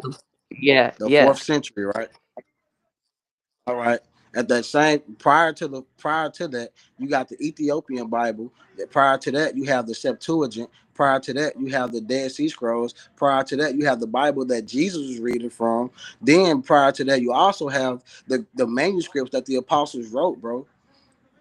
The what the Bible you're talking, the Codex Sinaiticus, is a Bible that was structured from different manuscripts and different Greek leaders at the time or Roman leaders at the time.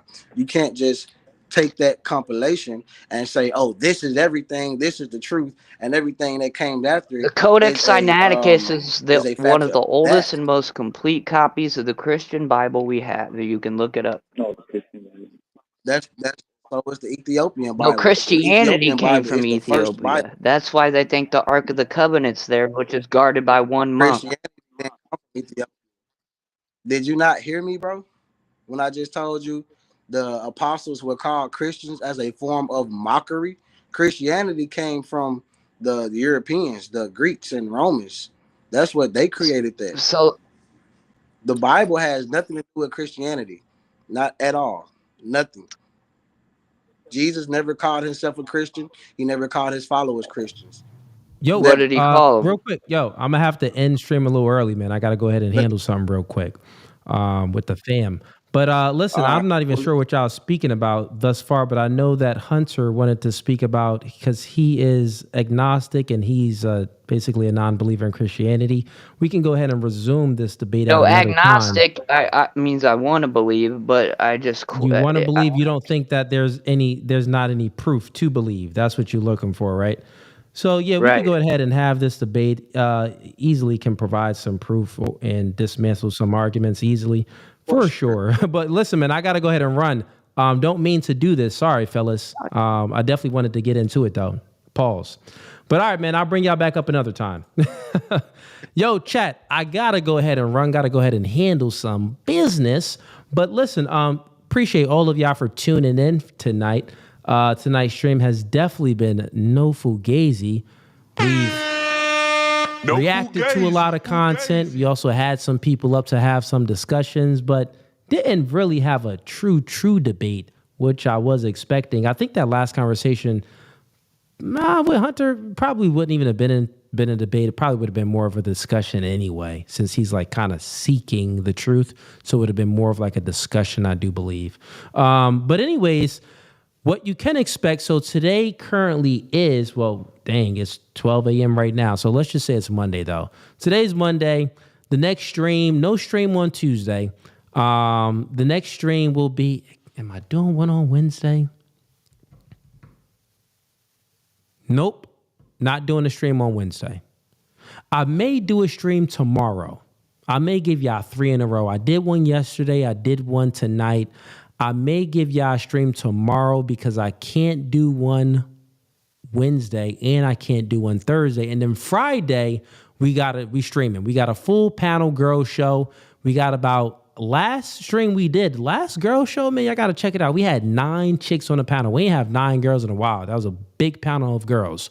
This panel that I have this week, we're probably going to have between 5 to 7 girls. So tune in this Friday. So I'll try to give y'all another stream reacting to some content, may even open it up for a debate night sometime tomorrow, since I got to cut this one short. But then the next stream besides tomorrow will be Friday, full panel girl show, dating and relationship conversations, you know, the stuff y'all like. But other than that, this podcast was no Fugazee. Appreciate all of y'all for tuning in. Let me just make sure I get every super chat. Melina G sends him $5. Cooley, I'm working on getting on your show. I just got stage fright and think these folks might dox me. You got some stage fright. Listen, you're a supporter, Melinda G. So I treat all of, my supporters with the utmost respect. So, it's a safe environment. You can go ahead and come on in. Why not? Why not? Come on in. I got you. I got you back. All right. Other than that, this podcast is no Fugazee. Peace. No Fugazee. Fugazee.